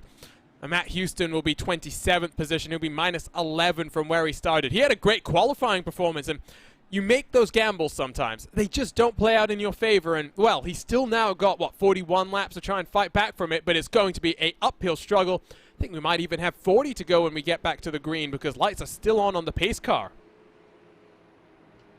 Yeah, I believe that's because Jason Galvin in particular, since that would in theory have a car lap down either way. This all is going to get to where being the race leader could have its benefits, of course, with the clean air, but it also could limit how far that driver could push. So it's going to be a bit of cat and mouse, I think, at the start of this run, but let's put it this way. You get one more caution, then those concerns go away. Did Andrew Kinsella get an end-of-line penalty, Justin? I'm pretty sure he might have. Because I just noticed that Kraus has gotten past Andrew Kinsella even after coming down onto pit road. So interesting. Day goes from bad to worse. He started back in, 28th position? Had worked his way up in towards the top 10. He was in the top 10, yeah. My, oh my. And he's coming back down onto pit road, so I think now he's realized that the only thing he can do is come down, get his tank filled up, and just go pedal to the metal from here, because the lights are off on the pace car. It will be 40 laps to go in a car that has a 39 lap fuel window. So Henry Bennett is now in a very difficult position, if you ask me, Justin. Yeah, this could be tricky depending on how quick he ends up trying to launch off in a way and try and break the draft of the others, because if he goes too hard, he puts himself in a fuel concern. if he's able to find that right balance, then I think you don't panic too much, but keep in mind you burn more fuel by being in that clean air compared to, say, being in the draft of some of the other cars. So that's definitely going to be a thought process here if I'm Henry Bennett. Do you want to keep the race lead, or do you want to try and make sure you get that gas for sure to the end? You have to find that balance and know how to save that fuel in turn. And the lesson that we learned early on is tires do not matter. So if we get a caution, you know no one is coming down. Henry Bennett is playing this very, very interestingly. Usually you'd run all the way up on the outside of the wall to make sure no one can pass you. But here we go, 40 laps to go in the HyperX Twin Ring 200. It is a private label Team Hype, second, third, and fourth. What can they do to help their championship contender work his way out front? For the time being, not much help at all. Here comes Joshua Tin to the inside. Yeah, they look like they're trying to race for as best a position they can right now and then settle it on down. Chin definitely not making it easy for Harrington at all. If anything, that's going to cost him a little bit of time, but that's scrapping. Bennett, by the way, leading nearly by 6/10 at the stripe. He's ran away.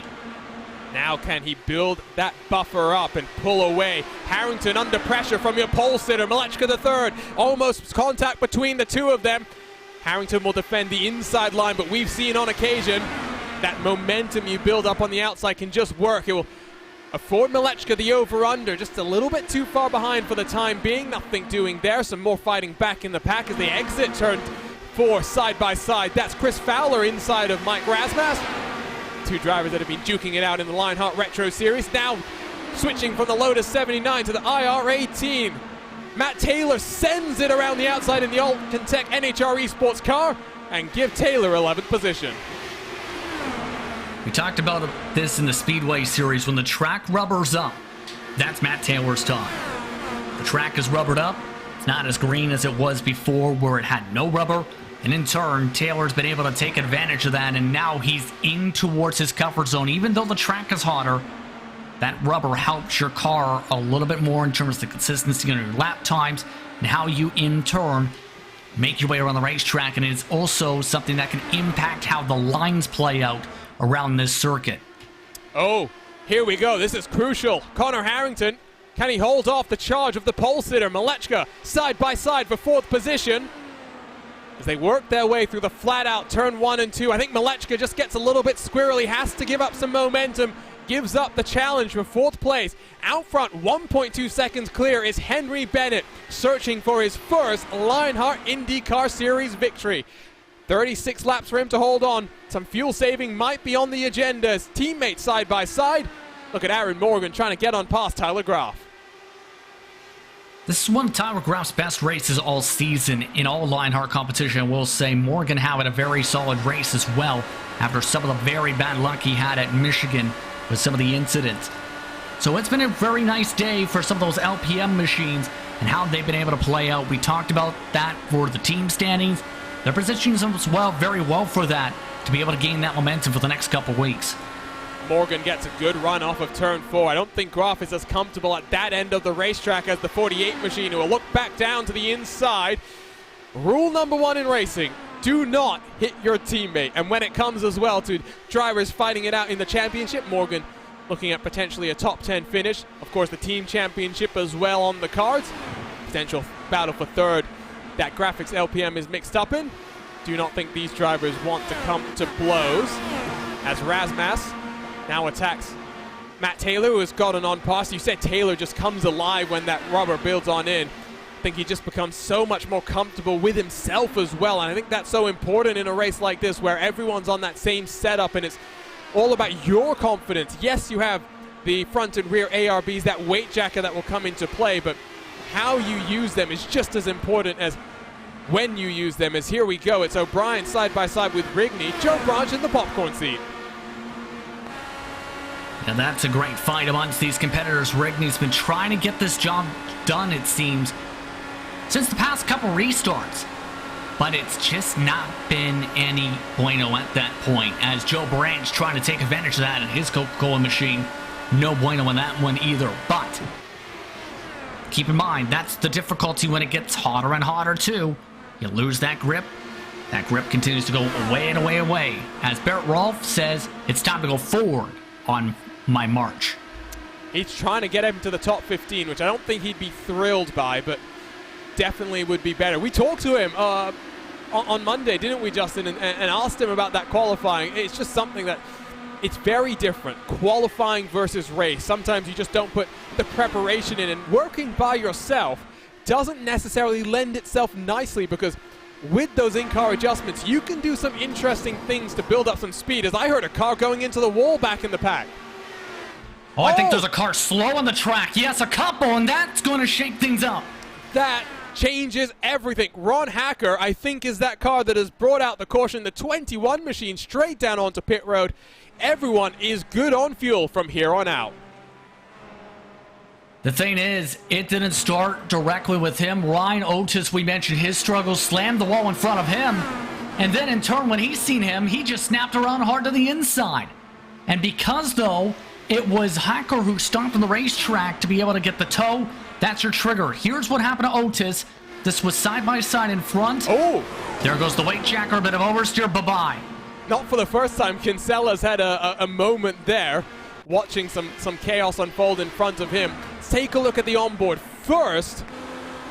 With your defending Lionheart Retro Series champion, there you go. Quick hands, but not quick enough for the 95 car, and around she goes. You can see some significant damage to the Synergy Motorsports silver car. Here's the view from Hacker's perspective, who I don't know if he's responding necessarily to the incident in front. It just sounds like he had the throttle pinned to the floor, and it turned around on him there, JP. I mean, having the foot for the throttle pushed down like that, especially when you see a car spinning like that, kinda is not the best situation, because here's one of the trends when it comes to iRacing when you think about it. You have a car that gets a little bit loose in front of you, the car behind gets a lot loose, and the car behind that gets very, very loose, and then everything else goes okay. So that can really shuffle things in terms of how the car feels when you get a car loose like we've seen with Otis, and I think it almost spelled back towards that mark. By the way, 21st on back, elected to come down and take tires here after only 15 laps total on that run. I don't mind this call for some of these contenders, because deeper in the pack, I think the tires will make more of a difference, especially in the amount of dirty air that we're dealing with here. I think out front we saw clearly not a big factor. I think back here, going to be more important. It will be Barrett Rolfe, Adam Frazier, Brian Beard, Andrew Kinsella, and Dustin Wardlow, the first 5 cars rolling out with the fresh tires. The last 5 on the older tires will be Chris Lanini, Luis Gonzalez Nunez, Matt Houston, AJ Musselman, and Paul Jenkins. So at least for Houston and Jenkins, their gamble didn't pay off, but they've cycled them back at least into the mid-pack. Plenty of time to go. Is that Kinsella with another end-of-line penalty here? Or is he just now trying to get into line appropriately? I'm not quite sure in this regard, as I think he might be trying to get back in a line proper, yes, because he actually sped off and passed several drivers for a moment.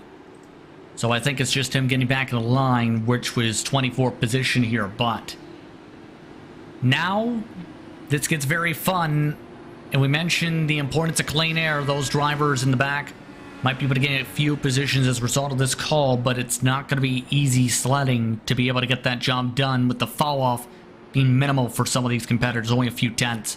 Lights are still on the pace car, so it'll be 25 to go and we get back to the green. This is going to be the opportunity for Jason Brophy. If he doesn't get the move done now and a caution doesn't come back out, say bye-bye to Bennett, say bye-bye to your first Lionheart victory. They have to. Brophy has to be able to get the job done. And with the fuel not being a concern too, it should be worth noting, you can hear the fuel burn coming into play too. So those weights of how much fuel is in the tank also weighing in on some of these drivers. You can see already some of them already revving in first gear. So Bennett's played this out very well since he's taken the race lead on how he's done the starts. Some intriguing decisions, but it's played out well. I don't know, even if you time it up well with your Brophy and company, you get that run you need to around Bennett unless you find a way to jump. And for Bennett, I mean, racing in the very early hours, Justin. He lives in the UK, you know, has had to almost adjust his sleep schedule to participate in this series. 14 starts coming into this race, 5 top 5s, 10 top 10s, just 1 pole to his name. Best finish, 3rd place 3 different times. Let's see what he can do here. He's in control of this race so far. Very much looking like he might be able to dominate these last 25 laps. That's been the trend, right? You get the race lead, you're able to run off and away, and that was why it was so important before when drivers tried to stay out to get the swap done with the effect of dirty air, and that's where some of the confusion in turn came into play, in my opinion, where Motegi the third had a great opportunity to control the pace.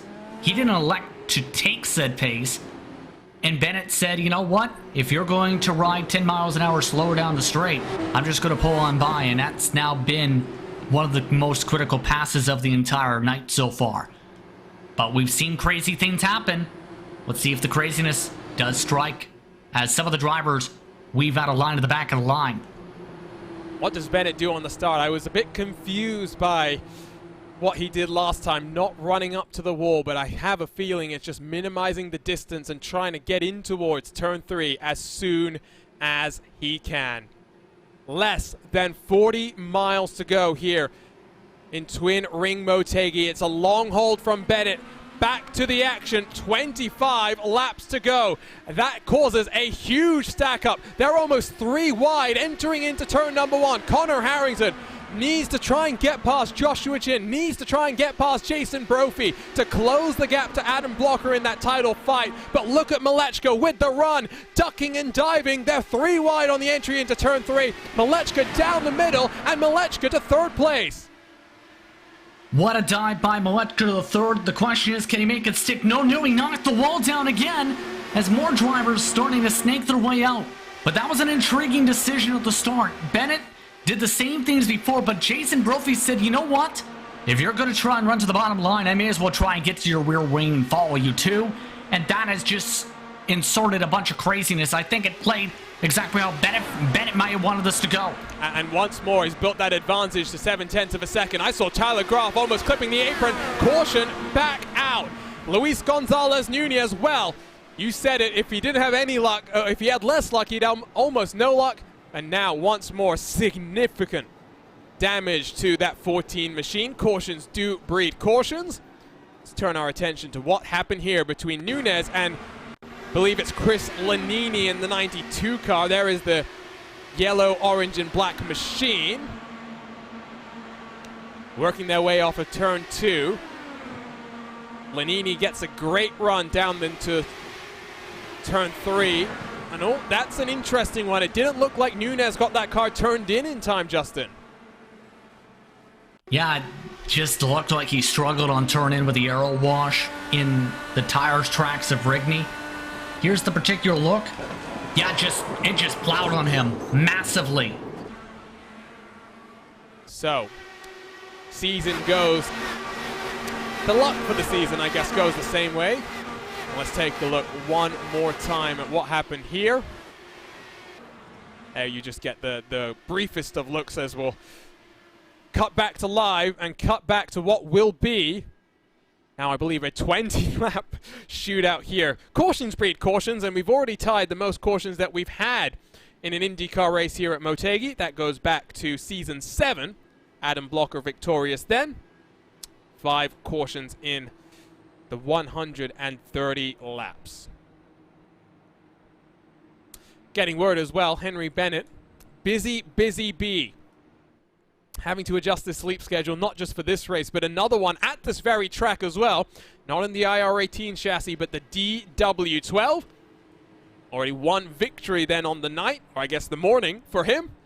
Can he make it 2 for 2? Still interested and curious as to the thought on the restart, Justin, that he has, because usually we've just become so accustomed to the cars running themselves up to the outside wall, holding as long as they can. But it's an interesting one, as Ricky Hardin to the grass, at least for the time being, has spun under caution. I believe he might have gone hard on the wall as well, pun intended, and I'm intrigued on this one hardware. yeah, that's a hardware failure. That is a definite hardware failure. That's got to be something with the steering wheel. Just ends up having a split-second glitch of sorts, where you're just using it and without warning, you have a glitch in the sim and then it just swirls your wheel like that. It's almost as though his wheel disconnected from his PC, which we've seen on occasion here at racespottv. It's not something we're unfamiliar with. So heartbreak then for Ricky Hardin. Was running in 24th position at the time. Going back to what I was saying, though, Justin, we've become accustomed to it. The car's running up to the outside wall. I think this is working as intended, though. He's causing these huge stack-ups in the field. No one wants to pass him and get a penalty. I just don't know if we get more and more cautions if you're going to risk someone timing it up perfectly and powering around your outside. Yeah, that's kind of my thought process is you almost know where he's going to go, but the problem is absolutely you don't want to end up passing the leader at the stripe. He's almost tempting it because he knows if you get to the bottom underneath him, you're likely taking the lead with how the trend has played out for some of these drivers tonight. So it's a bit of a psychological play, I will say, in that regard. It's almost like, take for example what stock car side in official racing. You have a lot of drivers who try and time it up to go on pace cars. Some go in between. And then you have the stack up method where you wait for the green flag, where your hope is everyone wrecks and you end up taking the checker flag once the race gets to its conclusion because everyone's bunched up. And we were talking about the screaming engines last time, Justin. The engine noise has intensified once more. Plenty of fuel burning going on up and down through the field. And that's crucial because heavy car means slow car. So we started this run before the last couple of cautions thinking that it was going to be a fuel save for some of these contenders. No fuel saving now, maximum fuel burn. Absolutely, and this is an art form too to get this done right without overheating the engine or blowing it up. So these drivers have to be able to know those exact margins of how to do that while keeping an eye on their engine temperatures to make sure they are still in peak optimal form. You don't want to end up popping the motor trying to burn fuel under caution. So here we go. It will be back to the green this time around.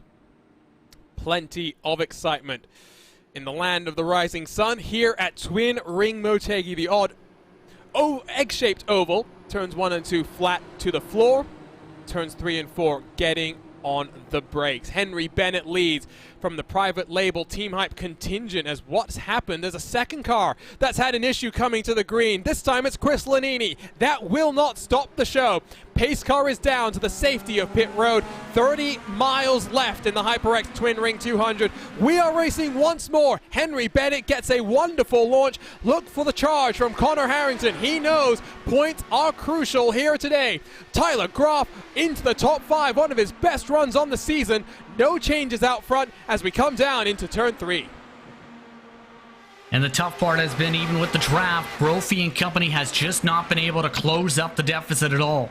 Bennett just seems to know his margin of the track, but Robert Motegi the third, he just can't get that high line working out of 4. Tried it again and again failed. Graf is now set up really well for a pass. Can he slide up the track and pass the King of Chins? Momentum for that purple car. It's close, but not close enough. Chin should power around and hold on to 4th spot. Gap already now, half a second between Brophy and Bennett for 1st and 2nd. Shoots up to almost 7/8 tenths of a second as Motegi gets very, very wide. The pole position sitter might now drop behind Aaron Morgan, who looks to the inside. Near contact again with that outside wall. Motegi the third just cannot seem to get the grip together when it comes to this aero wash, and it is costing him again in our position loss, losing that preferred bottom for 1 and 2. Meanwhile, Graf, I think at this point you have to think he's hungry for a podium. If he can hold off Chin's charges here, he might have a true shot. He might just throw the kitchen sink at this race because best finish 5th at Indianapolis this season. He wants to keep improving A man who does so much in terms of graphics design for the series, but Chin will power through on that inside line. Gap between these cars and the group in front now up to 0.7 of a second, so a little bit of clean air to be worked by these contenders as they go side by side. This time Graf to the inside will slow his momentum through the middle of the corner, but gets the power down nicely, gets the run, but not enough to defend, I think. Still, Chin will have to now try and fight this one back. We've seen the outside becoming increasingly strong over the course of the night. Yeah, and 1 and 2 in particular with the ability to pinch on down. We've seen how dangerous it can get, though, as a big crash on the front. Cautions breed cautions. The Candyman gets mixed up along with Scott Holmes. So, 6th caution of the night. Wardlow loses it by himself, and the frustrating day for Philip Kraus continues. Nowhere for him to go. Let's take a look on board then with Scott Holmes in that Sector 5 machine. And you can see, wow. How about climbing over top the Candyman in that regard? It looked like Wardlow, another driver with a bit of a weight jacker issue, causing some oversteer, trying to push hard. And Holmes, he had nowhere to go. You do not have any time to react in that regard, as he nearly became a rocket ship.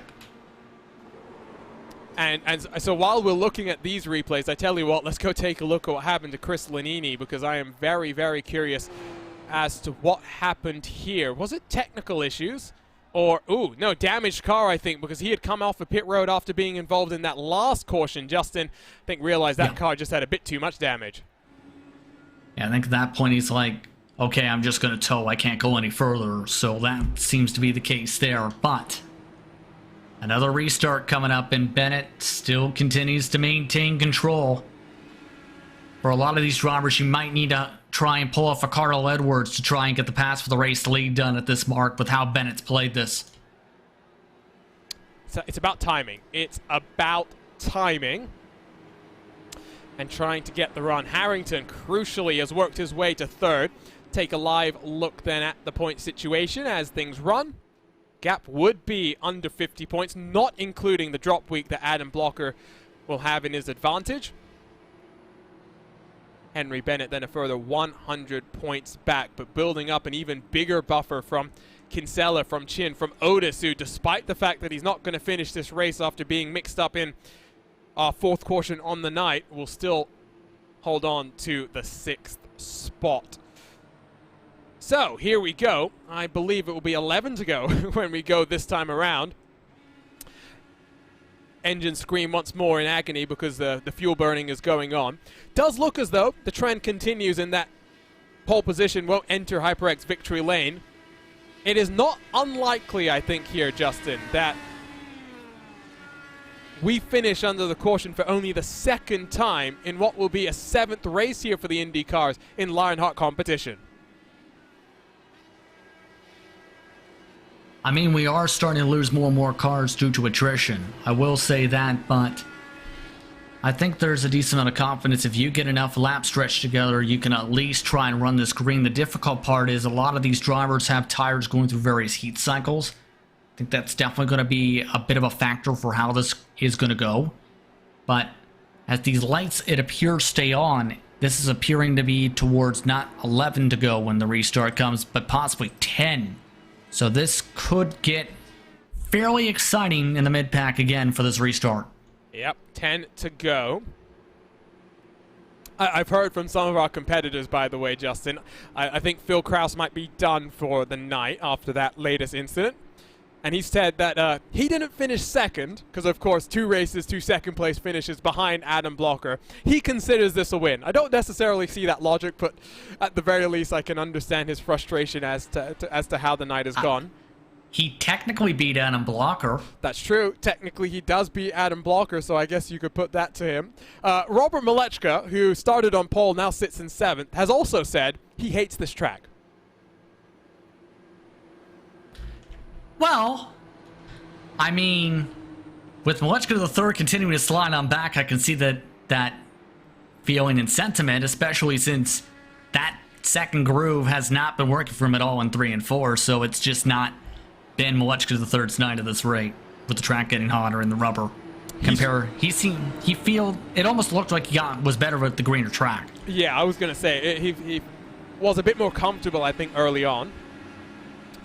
Let's see what he can do. Of course, this track not really hosted much racing recently as the lights go off, so it will be 10 to go when we go racing next time around. We did mention at the start, opened in 1997.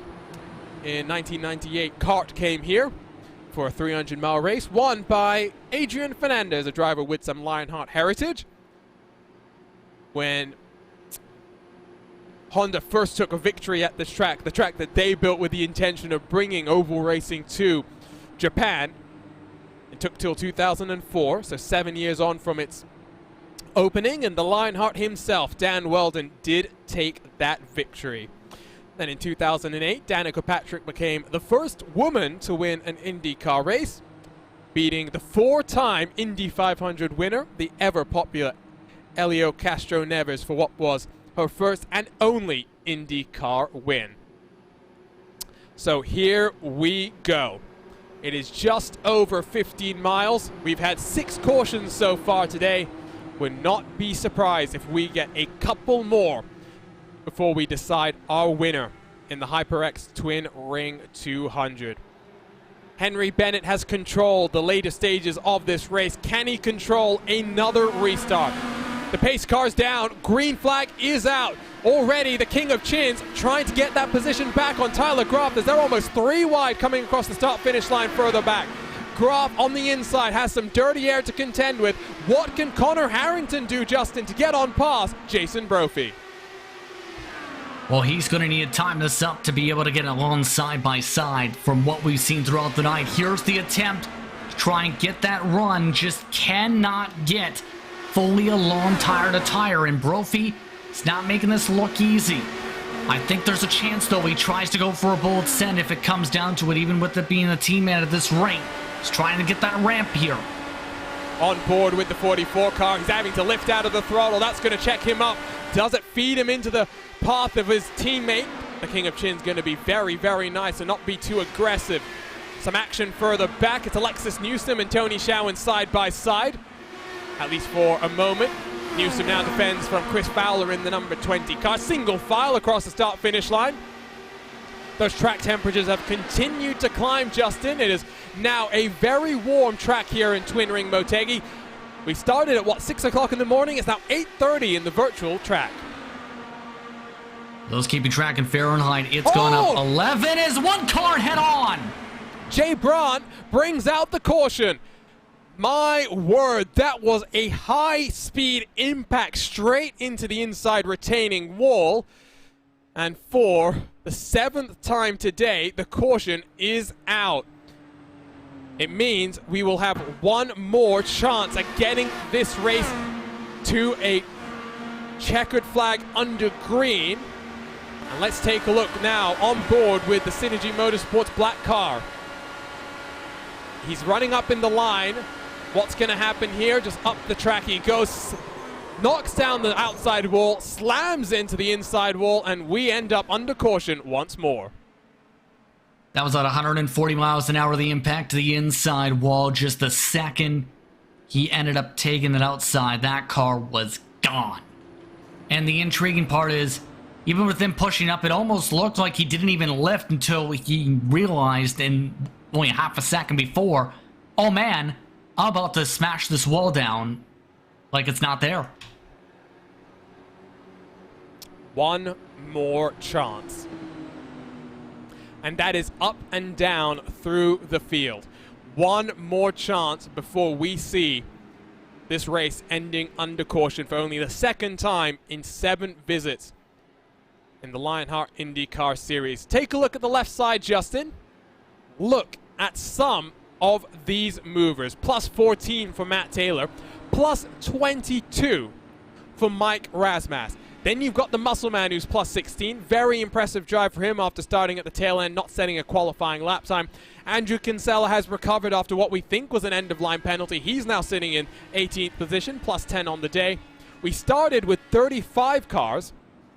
We're down to just 22 on the leading lap. Do have 3 extra cars still out there and circulating, trying to get what they may from this race. At this point, one of those drivers you can put a star next to is Ron Hacker. Remember his incident, Arjuna? He kept on going despite losing several laps, and he's been able to gain several positions because of all the errors crashing. Luis Gonzalez Nunez, he got involved in that big incident before, 7 laps down. Guess what? He's been able to pass by all those who have built up attrition for the past 20 or so laps, and he might get a pretty decent finish. They can finish as high as possibly 25th, 26th positions now, or rather 24th, 25th rather, as a result of that situation. But in regards to the front, I will say this, Arjuna. As long as Bennett doesn't make any major mistakes, he's just got to be able to keep it off the wall and keep it clean for a couple laps to go. And so, yellow, the lights are still on, so at best, we're looking at what? It will be 3 laps. So basically, the next caution would end the race. Exactly, we're at that point of no return coming up with the next yellow flag. So in our words, for Bennett, you're just saying, as long as I don't make a mistake, caution flag or no caution flag, it's my race to lose. If you're Jason Brophy, you're screaming, please make a mistake, I need a chance. Well, and I wonder if Connor Harrington is saying over the radio to his teammate, let me go, I need the points right now. Brophy is still in a championship fight of his own, but I think everyone, other than Adam Blocker and the rest of his teammates, wants to see a fight. It's been 8 wins in 14 races for one single driver this season. Harrington is going to need the luck of the gods to try and challenge, even though the points look fairly close when we look at them, Justin. You mentioned it. Harrington's drops are all DNFs, races where he's really not scored. For Adam Blocker, most of his drops are now going to be races that he's had to miss because of his real-world commitments. Exactly, and Harrington has talked about the pressure before, and it weighs a lot down on you where you have no room for error. Harrington's among those who have scored top 5 essentially each time he's gotten a good finish. He looks at the very least in a position to do that. But here's the thing. You have to weigh the costs and the benefits of trying to challenge your teammate who is looking for one of his best finishes of the entire season and say, do I want to risk it all?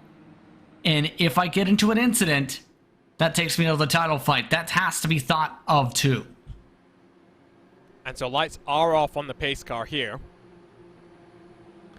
3 laps to go. We've had 7 caution interventions. Will we have an 8th to close off the night? Last time Twin Ring Motegi hosted the IR18s for Lionheart competition, the margin of victory was 1/100th of a second. We are definitely not looking at that. The addition of the aero screen, the new tire model that came into effect after Motegi and that race in 2020 has really changed things up, Justin, but still put on a really entertaining race that has challenged the drivers to the edge of their abilities. You can definitely tell a lot of them have been right on the edge, especially with these worn tires and the heat cycles, but the true test comes now. Can Bennett do it? He pulls away, green flag, back out. Already builds his advantage to 0.4 of a second. Alexis Newsom looking racy, but even more racy was Chris Fowler, who makes it 3 wide on the entry to turn 1.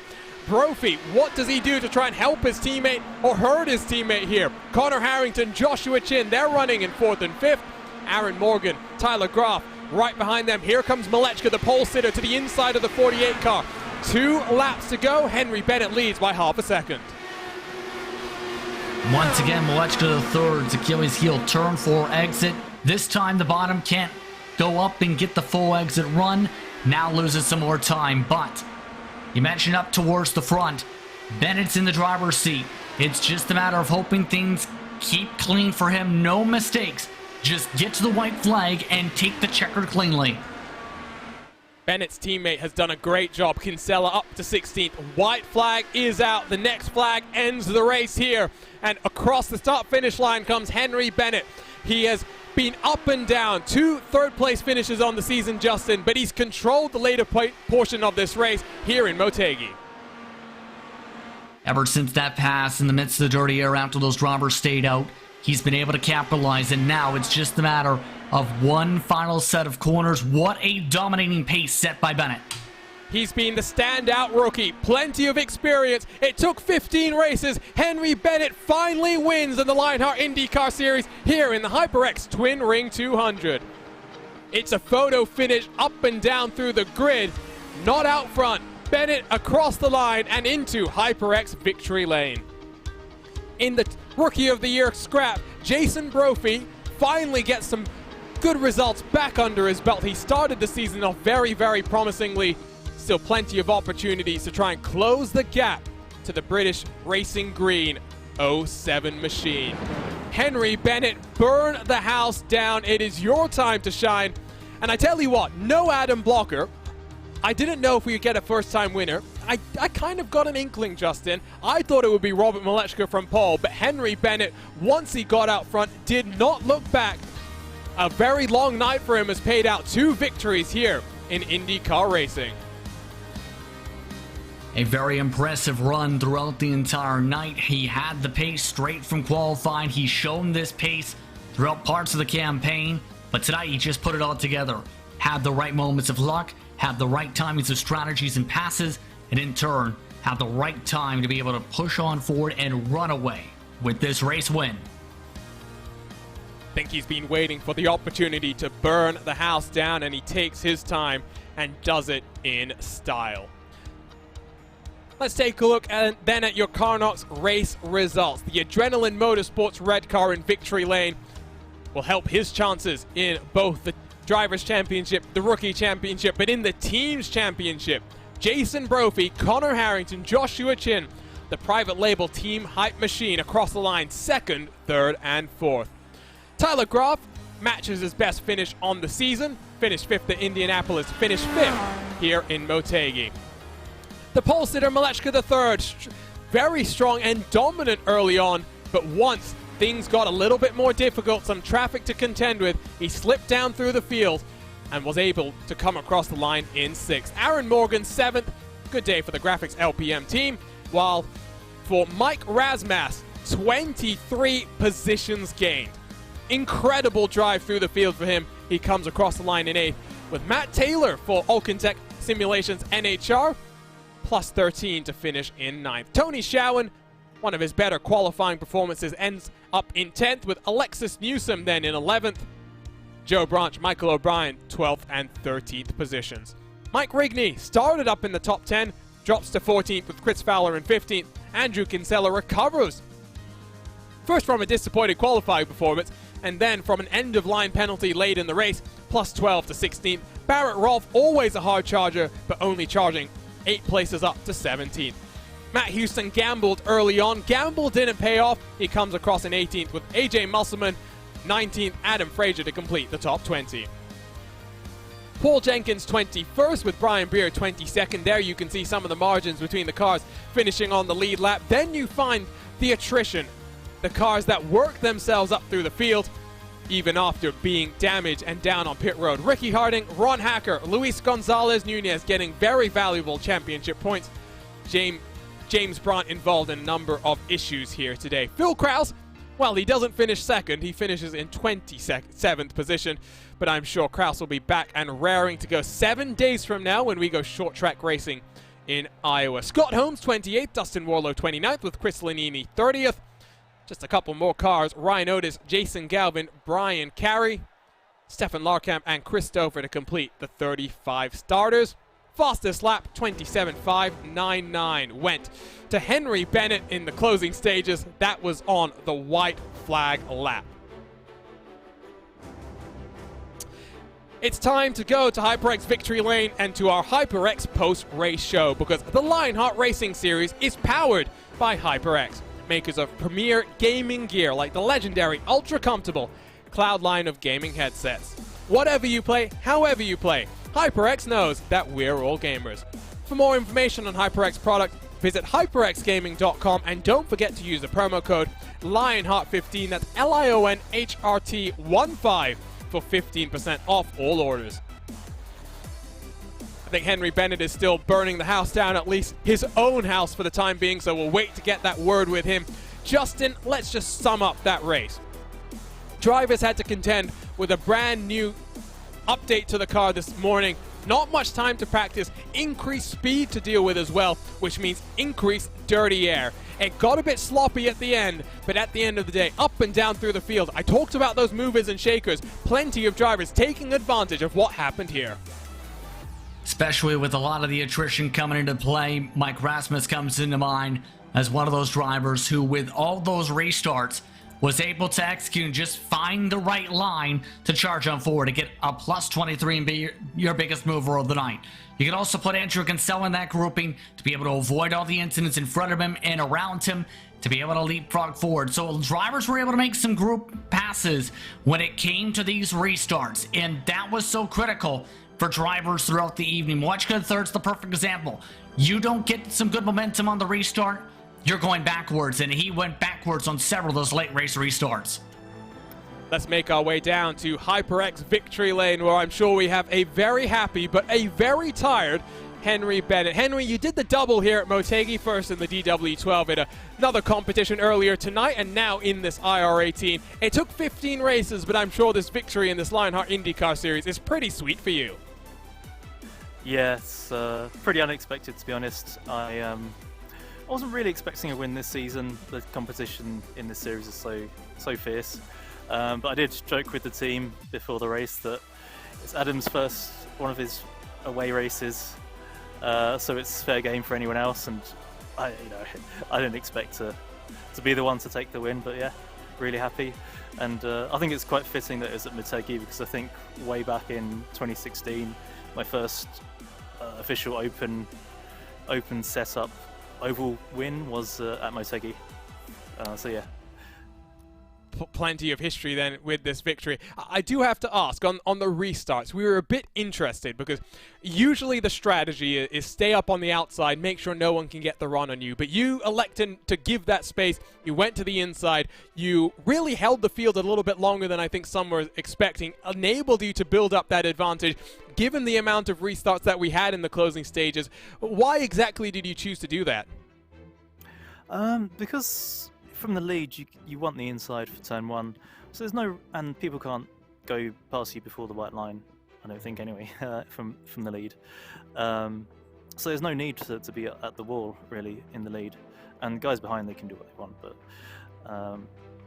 so yeah, that was the idea of not starting up on the right hand wall. But yeah, as far as when I went, I was just trying to change it up each time so I wasn't predictable. I think the leader, it's going to be tough for Jason or whoever was behind me at the time to pass me, regardless of how I restarted. But yeah, I just didn't want to give away any chance or any sniff of a draft down the back straight. Because I think if at any time when it went green, if I had lost the lead, then it would have been almost impossible to get back. How do you build from this now? Because of course, we mentioned it before, it's very early in the morning for you there on the other side of the pond. Not much time left in the season as well, but you have a pretty secure stranglehold in third in this championship. I'm sure now it's just pushing once more for victory. Maybe 7 days from now, you said that the team allowed you to win because Adam Blocker was trackside with NTT IndyCar Series competition. He'll be the same next week, so when we go racing in the cornfields, maybe a second victory in just a couple of weeks' time. I mean, I was one of my favourite races, but short ovals on this new tyre have kind of been a weakness for me, so I look to do well there. But yeah, like you say, I think second and first are way out of reach now in the championship, so just solidifying P3, because that was such a tight battle before between more than 5 of us. I think just solidifying that and making it a comfortable run in to third in the championship would be brilliant for my first championship. Congratulations, Henry, on this first victory. Looking forward to seeing you in 7 days' time.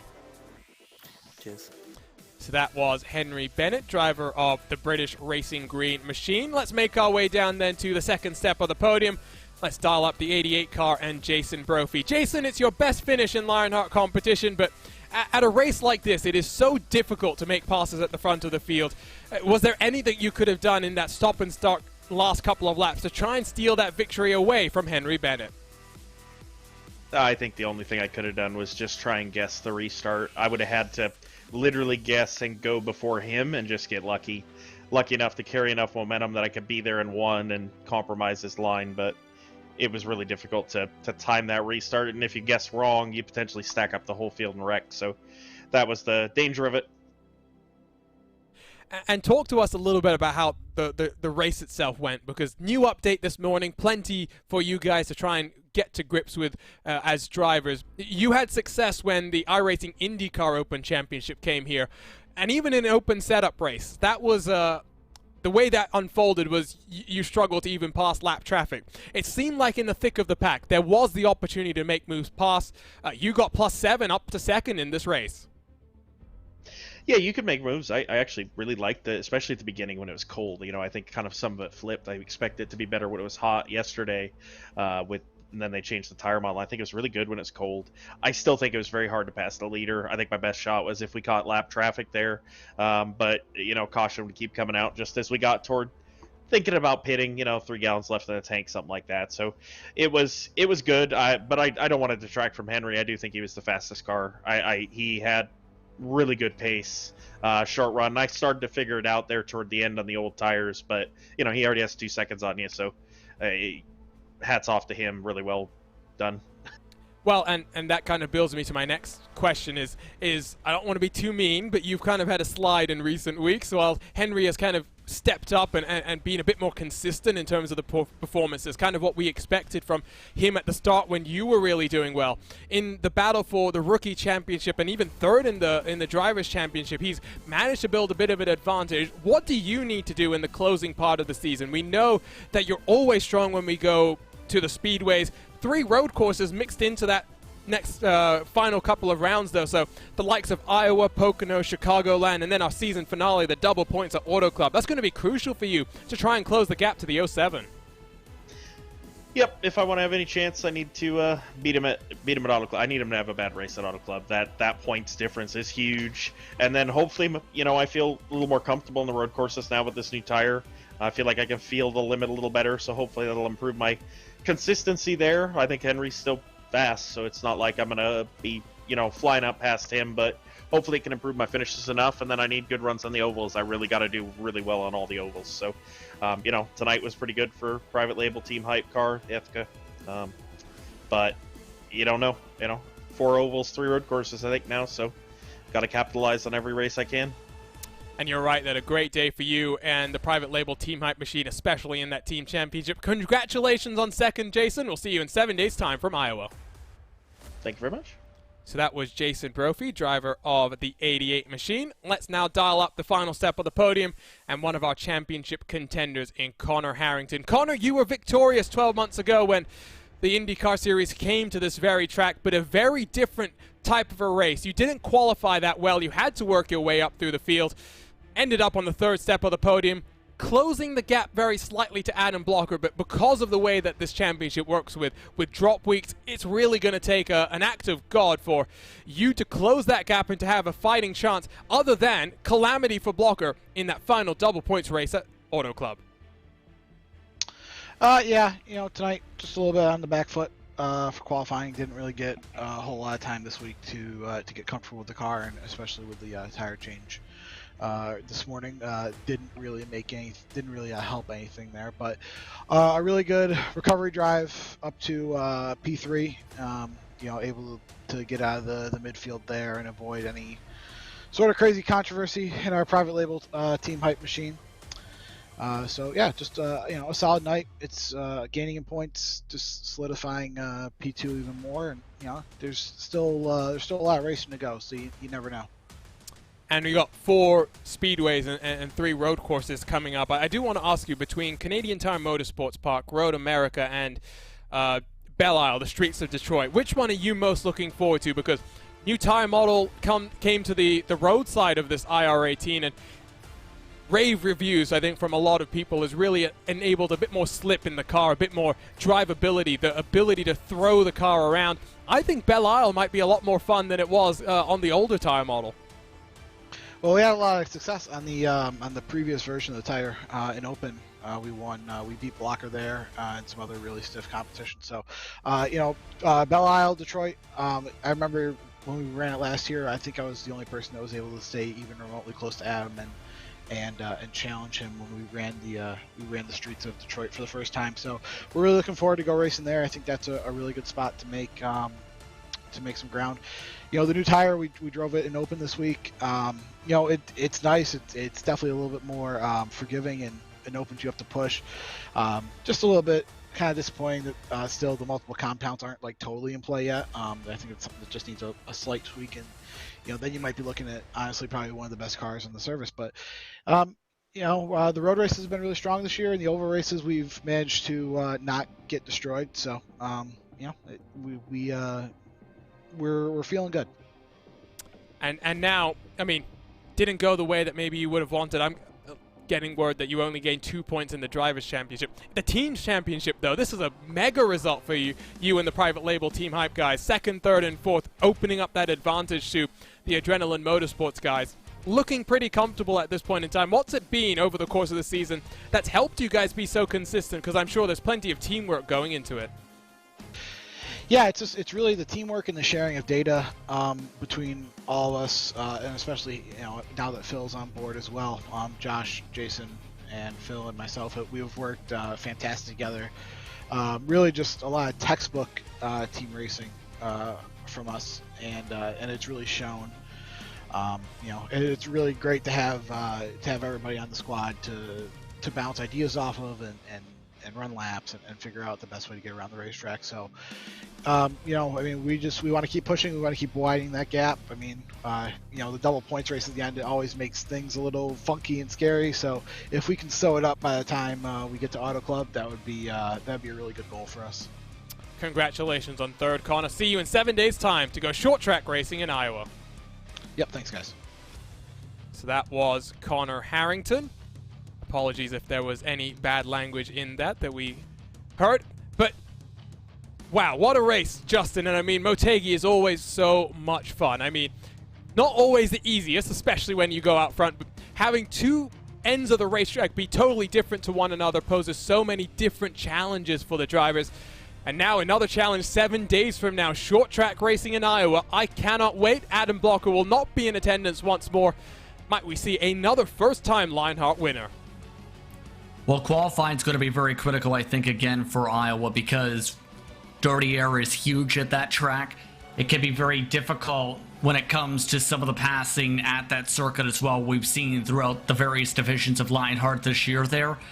So in our words, Iowa could be a tricky race.